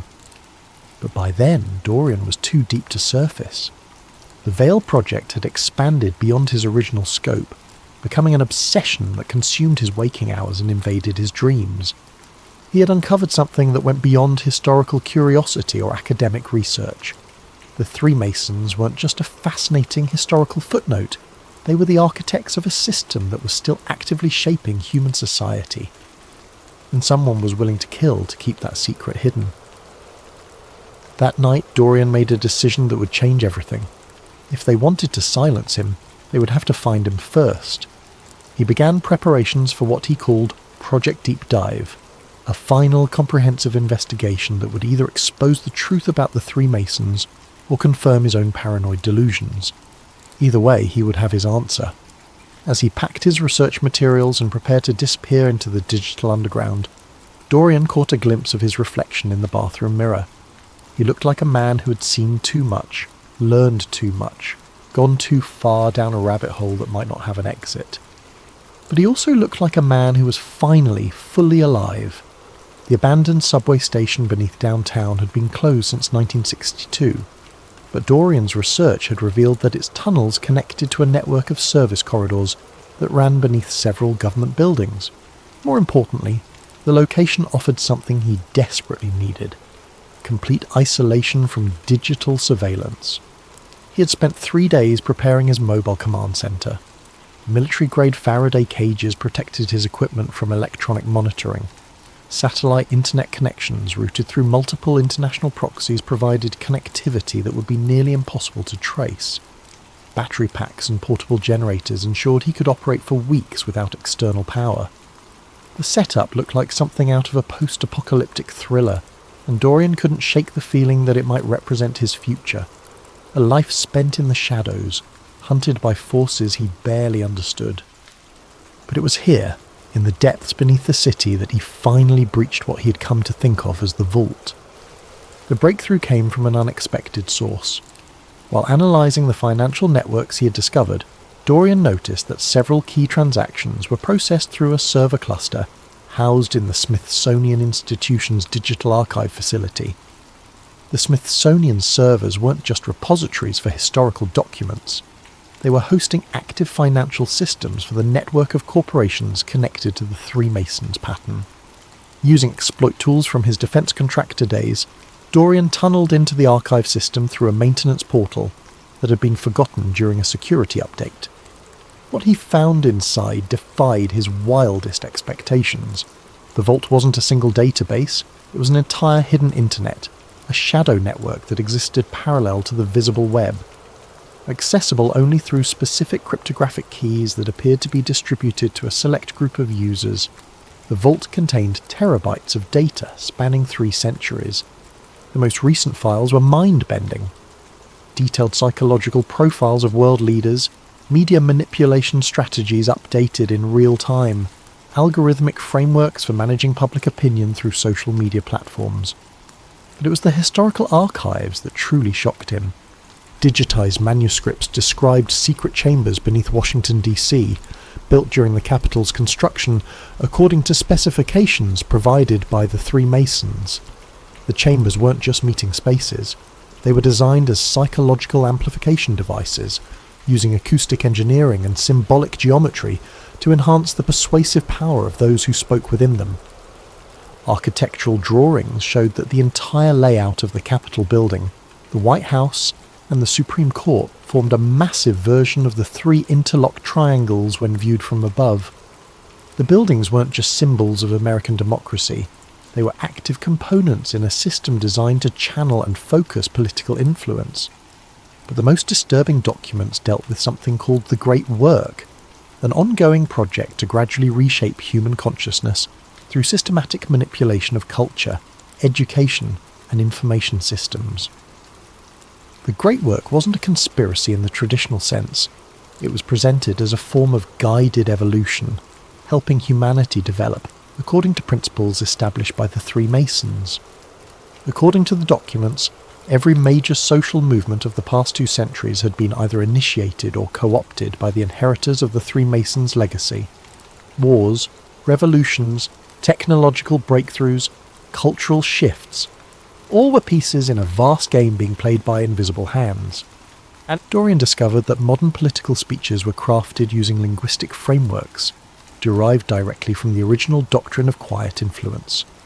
Presidential debates, congressional hearings, Supreme Court arguments, all followed scripted patterns designed to produce predetermined emotional responses in viewers. Entertainment media was even more thoroughly controlled. Hollywood studios, record labels, publishing houses, all were connected to the network through complex ownership structures. Popular culture wasn't a reflection of society's values. It was a tool for shaping those values. As Dorian delved deeper into the vault, he began to understand the true scope of what he was facing. This wasn't just a historical conspiracy, it was a living system, constantly evolving and adapting to new technologies and social conditions. The three Masons had died centuries ago, but their work lived on through institutions, traditions and methodologies that had become so embedded in society that they were virtually invisible. The most chilling realization came when he discovered his own file in the vault's database. They had been monitoring him for months, tracking his research, analysing his psychological profile, preparing countermeasures. His investigation hadn't been a secret quest for truth, it had been a carefully observed experiment. But why let him discover so much? Why allow him to penetrate their most sensitive archives? The answer came in a document titled Protocol 7, Asset Integration. Dorian's blood ran cold as he read the clinical assessment of his psychological profile, his motivations, his likely responses to various stimuli. He wasn't just a threat to be eliminated, he was a potential asset to be recruited. The file indicated that his research skills and psychological profile made him an ideal candidate for voluntary integration into their network. His investigation of the three Masons hadn't been a violation of their security, it had been an audition. As this understanding washed over him, Dorian noticed something that made his hands shake. The documents he was accessing contained metadata signatures, hidden markers that traced every query back to his specific location and identity. By exploring the vault, he wasn't just learning their secrets, he was leaving digital fingerprints that proved he had been there. The final piece of the puzzle revealed itself at 4:47 a.m. on what Dorian would later realise was his last night of freedom. He had been analysing the most recent uploads to the vault, real-time data feeds that showed the three Masons' influence network in active operation. What he discovered was breathtaking in its scope and terrifying in its implications. The network wasn't just influencing culture and politics, it was actively shaping reality itself through coordinated manipulation of information systems. Social media algorithms were tweaked to promote specific narratives. Search engine results were subtly adjusted to guide public research toward predetermined conclusions. News recommendation systems were programmed to create echo chambers that reinforced desired belief patterns. But the most sophisticated element was something they called consensus engineering. By carefully managing the flow of information across multiple platforms simultaneously, the network could create the illusion that certain ideas were organically emerging from grassroots movements, when in fact they were being systematically planted and cultivated. Dorian watched in real time as a coordinated information campaign was launched across dozens of platforms. A political controversy that would dominate news cycles for weeks was being artificially created through carefully timed leaks, strategic social media posts, and coordinated commentary from influencers who probably didn't even realise they were part of the operation. The level of coordination was staggering. Television networks, newspapers, social media platforms, and even individual bloggers were all receiving talking points through channels that appeared unconnected but were actually part of a single centralised command structure. He began documenting everything, screenshotting real-time operations, copying database entries, building an irrefutable record of the network in action. This was the smoking gun he had been looking for, proof that modern society was being manipulated by invisible forces operating on a scale that dwarfed anything in history. But as he prepared to copy the most damaging files to his secure storage devices, Dorian noticed something that made his blood freeze. The documents he was accessing contained more than just information. They contained active code that was executing on his system every time he opened a file. He ran an immediate diagnostic and discovered the horrifying truth. Every document in the vault was embedded with sophisticated tracking malware. Not only did the system know exactly what he had accessed, it had been installing backdoors and surveillance tools on his equipment from the moment he had first breached their security. His air-gapped computers weren't air-gapped anymore. His encrypted storage devices were compromised. His Faraday cages were useless against software that was already inside his systems. But the worst revelation was yet to come. As he traced the malware's network connections, Dorian realised that his entire investigation had been orchestrated from the beginning, The original files he had discovered in the Masonic Lodge archive. They had been placed there deliberately, designed to attract someone with his specific skill set and psychological profile. The research trails he had followed, the connections he had discovered, the patterns he had uncovered, all of it had been a carefully constructed puzzle, leading him step by step to this moment. He hadn't been investigating the three Masons, he had been recruited by them. The recruitment wasn't complete yet. According to the protocols he found in his own file, the final step required a conscious choice. He could accept integration into their network, becoming a willing participant in the great work, or he could face the consequences of possessing knowledge that wasn't meant for outsiders. As if summoned by his thoughts, a new message appeared on his screen. "Dorian, you have seen behind the veil. There are only two paths forward. Choose wisely." Below the message were two links. The first was labelled integration. The second was labelled termination. Dorian stared at the screen, his mind racing through the implications of everything he had discovered. The three Masons weren't the villains in this story, at least not from their perspective. They saw themselves as shepherds of human civilization, guiding society toward what they believed was a better future. The manipulation, the control, the systematic shaping of human consciousness, all of it was presented as necessary stewardship of a species too chaotic and self-destructive to govern itself effectively. But Dorian couldn't shake the image of humanity as a vast puppet show, with invisible hands pulling strings that the puppets couldn't even see. Was guided evolution really better than free will? Was managed consciousness preferable to authentic chaos? The choice before him wasn't just about his own survival. It was about what kind of world he wanted to live in, and what kind of person he wanted to be within that world. As he reached for his mouse to make his selection, Dorian heard something that made his blood run cold. Sirens in the distance, growing closer. Time was up. The sound of footsteps in the tunnel above was unmistakable. Heavy boots, moving with military precision, getting closer with each passing second. Dorian's hands flew across his keyboard as he initiated emergency protocols, wiping drives, destroying evidence, preparing for what he now realized was inevitable. The sirens had been a psychological prompt designed to create urgency and force a hasty decision.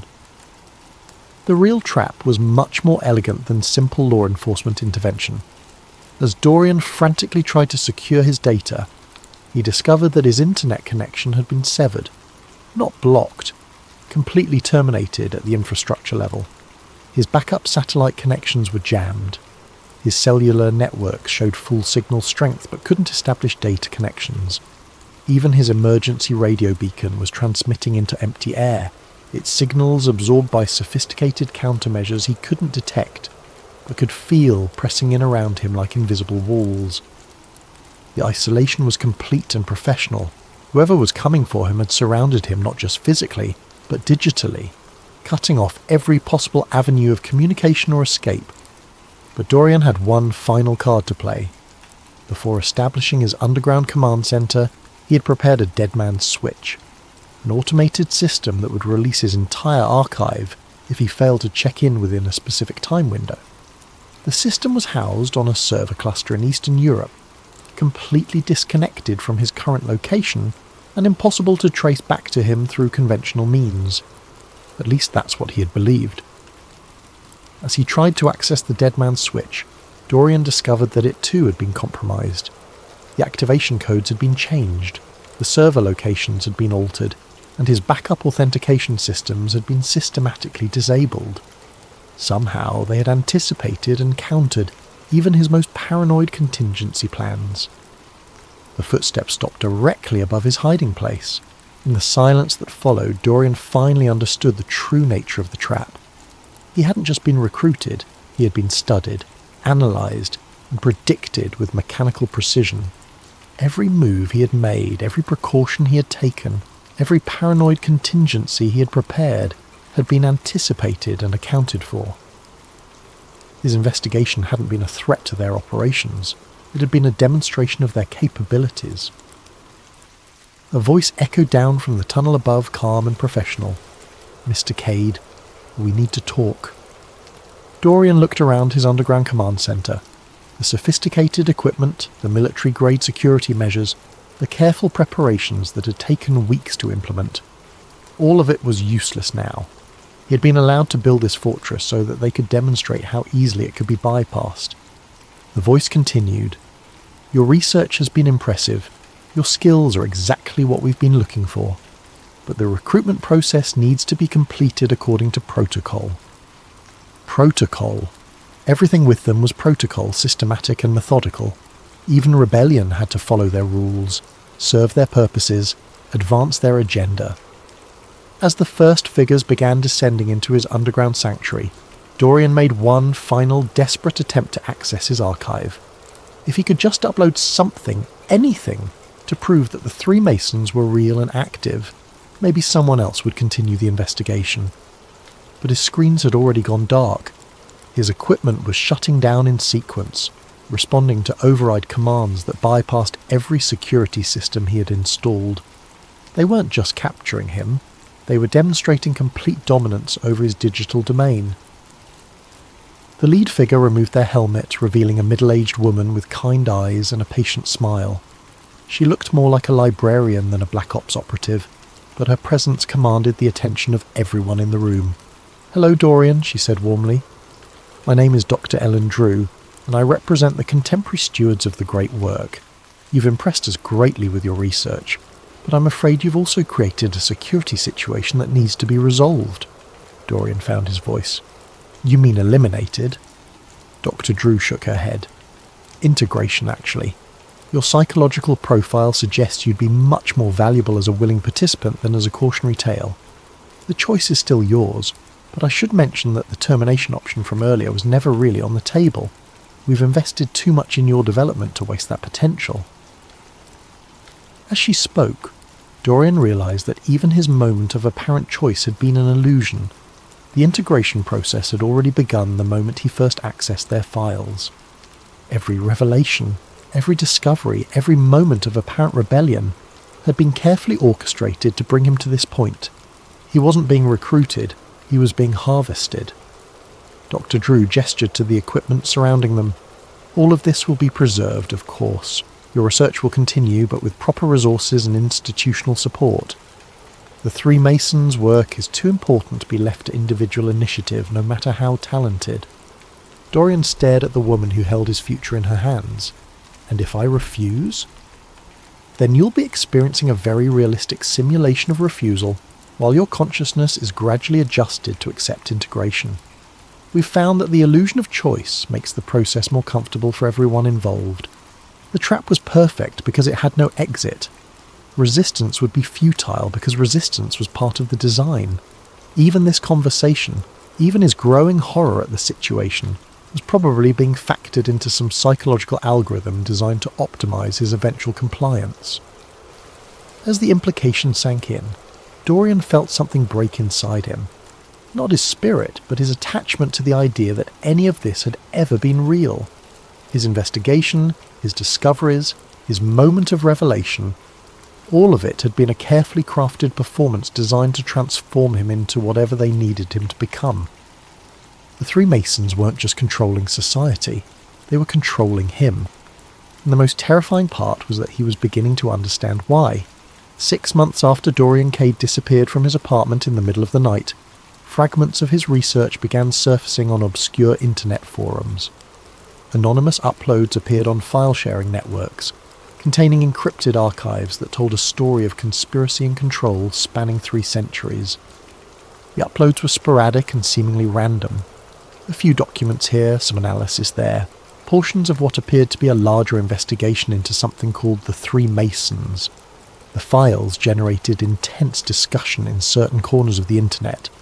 Conspiracy theorists, digital privacy advocates, and researchers into esoteric history all found elements that resonated with their particular interests. But the fragments raised more questions than they answered.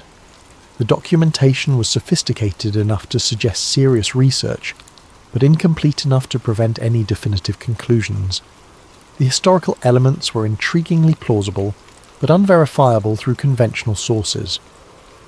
The contemporary analysis contained insights into media manipulation, and social control that seemed prescient but could easily be dismissed as paranoid speculation. Some investigators tried to trace the uploads back to their source, but the digital trails led nowhere. The files appeared and disappeared from servers around the world, uploaded by anonymous accounts that vanished as quickly as they had been created. Whoever was releasing this information had sophisticated technical capabilities and an intimate understanding of how to remain invisible in the digital landscape. The mystery deepened when researchers noticed that the archive fragments contained embedded metadata, hidden signatures that seemed to reference additional materials that had never been released. The signatures suggested that what they were seeing was only a small portion of a much larger collection of evidence. But where was the rest of the archive? And who was controlling its release? Theories proliferated across discussion forums and social media platforms. Some believed that Dorian Cade had been silenced by the very forces he was investigating, and that the leaked materials were being released by automated systems he had established as insurance. Others suggested that the entire thing was an elaborate alternate reality game, designed to blur the lines between fiction and reality. A few researchers claimed to have identified patterns in the release schedule that aligned with significant political events or cultural developments. The fragments seemed to appear at moments when they would have maximum relevance to current affairs, as if someone was curating their release to maximize impact. But perhaps the most unsettling theory was that the leaks were intentional, not the work of a whistleblower or an automated system, but a deliberate information campaign designed to achieve some larger purpose. If the three Masons really existed, and if they really controlled information systems as thoroughly as the document suggested, then wouldn't they also control the narrative of their own exposure? Late-night researchers who delved too deeply into the Cade archive reported strange experiences, computer glitches that seemed too targeted to be random, internet searches that returned results that disappeared when accessed again, social media algorithms that seemed to actively suppress discussion of certain topics. Some claimed to have received anonymous messages warning them away from the investigation. Others reported that their research was being monitored by unknown parties. A few simply stopped posting one day, their accounts going silent without explanation. The pattern was subtle but consistent. Those who got closest to understanding the true scope of Dorian's discoveries seemed to encounter obstacles that discouraged further research. Nothing dramatic, nothing that couldn't be explained by coincidence or technical malfunction. But the cumulative effect was to ensure that the investigation never reached critical mass.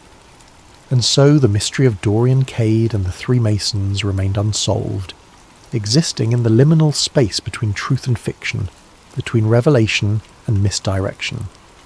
The fragments continued to circulate, generating discussion and debate, but never quite coalescing into anything that could definitively prove or disprove the central claims. The most dedicated researchers began to notice something peculiar about their own investigations. The deeper they dug, the more they found themselves questioning not just the truth of Dorian's discoveries, but the nature of truth itself. If information could be so thoroughly controlled and manipulated, how could anyone be certain that their own thoughts and conclusions were authentic? One researcher, posting under the username Digital Veil, claimed to have reconstructed portions of Dorian's methodology and arrived at similar conclusions about media manipulation and social control, but when other investigators tried to verify the research, they found that the evidence cited by Digital Veil led to websites that no longer existed, documents that had been removed from archives, and source materials that seemed to vanish whenever anyone tried to access them independently. Was Digital Veil continuing Dorian's work, or was Digital Veil part of the very system Dorian had claimed to expose?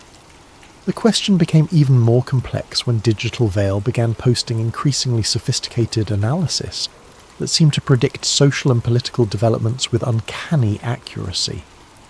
The posts described how specific news events would unfold, how public opinion would shift in response to carefully crafted messaging campaigns, and how seemingly unrelated cultural phenomena were actually coordinated elements of larger influence operations. And the predictions kept coming true. But rather than proving the existence of the Three Masons conspiracy, Digital Veil's accurate predictions only deepened the mystery. Were they based on genuine insider knowledge of how the system operated, or were they simply the result of careful observation of existing patterns? Was Digital Veil exposing the conspiracy or participating in it? The final post from Digital Veil came exactly 1 year after Dorian Cade's disappearance. It consisted of a single image, the 3 interlocked triangles that had started Dorian's investigation, accompanied by a brief message. The research continues. The watchers become the watched. The hunters become the hunted. Truth is not a destination but a journey, and some journeys are designed to change the traveller more than the destination. Dorian understood this in the end. He chose integration not because he was forced to, but because he realised that the only way to truly oppose the system was to understand it from within. The Three Masons were never the enemy. They were teachers, waiting for students ready to learn the hardest lesson of all. Power is not something you take. Power is something you become. The archive is complete, the circle is closed, the great work continues. Decay. The message sparked intense debate across conspiracy forums and research communities. Was this really from Dorian Cade, suggesting that he had willingly joined the organisation he had been investigating? Was it a fake message designed to discredit his research? Or was it something more subtle, a coded communication from someone operating deep within the system Dorian had tried to expose? No one could agree on the interpretation, and perhaps that was the point. The message was designed to be ambiguous, to raise questions rather than answer them, to ensure that the investigation would continue but never reach a definitive conclusion. In the months that followed, the Dorian Cade archive gradually faded from active discussion. New conspiracy theories emerged to capture the attention of digital investigators. New mysteries arose to challenge those who sought hidden truths. The Three Masons, if they existed, returned to the shadows where they had always operated most effectively. But for those who had followed the investigation closely, something had changed. They found themselves looking at the world differently, noticing patterns they had never seen before, questioning assumptions they had never thought to examine. They began to see the invisible architecture of influence that shaped their daily lives, even if they couldn't prove its existence to others. Some researchers reported that they had begun to incorporate elements of the doctrine of quiet influence into their own work, not to manipulate others, but to better understand how they themselves were being manipulated. They studied the psychological techniques described in Dorian's files, the linguistic frameworks, the symbolic systems, the methodologies for shaping human consciousness. A few claim to have achieved a kind of immunity to mass manipulation through this understanding. They described a state of hyper-awareness where they could observe the influence systems operating around them without being affected by them. They called it seeing through the veil. But others wondered if this supposed immunity was itself an illusion, if the system was sophisticated enough to make people believe they had escaped its influence, while actually drawing them deeper into its web. After all, what better way to control someone than to convince them they couldn't be controlled? The question that haunted all serious researchers into the Dorian Cade mystery was whether the investigation had revealed the truth about hidden systems of control, or whether it had been a demonstration of those systems in action. Had they uncovered a conspiracy, or had they been recruited into one? Perhaps the most unsettling possibility was that there was no meaningful difference between the two options. The final entry in what researchers believed to be Dorian's original archive was a single text file, uploaded anonymously to a dozen different platforms simultaneously. It contained no metadata, no digital signatures, no clues about its origin. The message was brief but haunting. If you are reading this, you have already been chosen. The investigation never ends. It only changes investigators. Welcome to the great work. Your orientation will begin shortly. Below the message was a simple instruction. Look around you. Really look. The signs are everywhere, once you know how to see them. And indeed, those who followed the instruction began to notice things. Symbols in corporate logos that matched patterns from the historical documents. Linguistic structures in news broadcasts that aligned with psychological manipulation frameworks. social media algorithms that seemed to nudge users towards specific conclusions without their awareness. The three Masons weren't hiding in the shadows, they were hiding in plain sight, their influence so thoroughly woven into the fabric of modern society that it had become invisible through ubiquity. They didn't need to silence investigators because they had created a world where the truth was indistinguishable from elaborate fiction. And perhaps that was the most elegant control system of all, a reality so thoroughly constructed that even those who glimpsed behind the veil couldn't be certain whether they had discovered the truth or been recruited to perpetuate a more sophisticated illusion. The three Masons, whether real or imagined, ancient or contemporary, had achieved something unprecedented in human history. They had made the question of their existence irrelevant.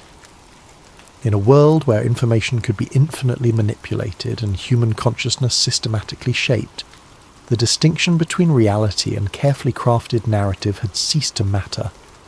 What mattered was the system itself, the vast, invisible architecture of influence that operated according to principles established centuries ago by three men whose names had been deliberately erased from history. They had created not just a secret society, but a new form of reality, one where truth was not discovered but constructed, where power was not seized but evolved, and where the ultimate conspiracy was the idea that conspiracies were necessary at all. In the end, Dorian Cade's investigation had revealed something far more profound than evidence of historical manipulation or contemporary control systems.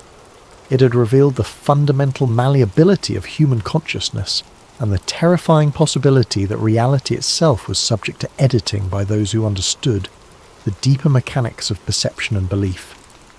The three were not just in the past, they were here now, watching, guiding, shaping the very thoughts that their observers used to contemplate their existence.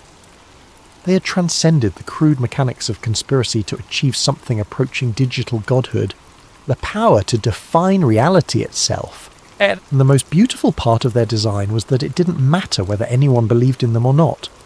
The system they had created was self-sustaining, self-correcting, and ultimately inescapable. The investigation was over. The great work continued. And somewhere in the space between digital shadows and physical reality, Dorian Cade smiled and began planning his next recruitment.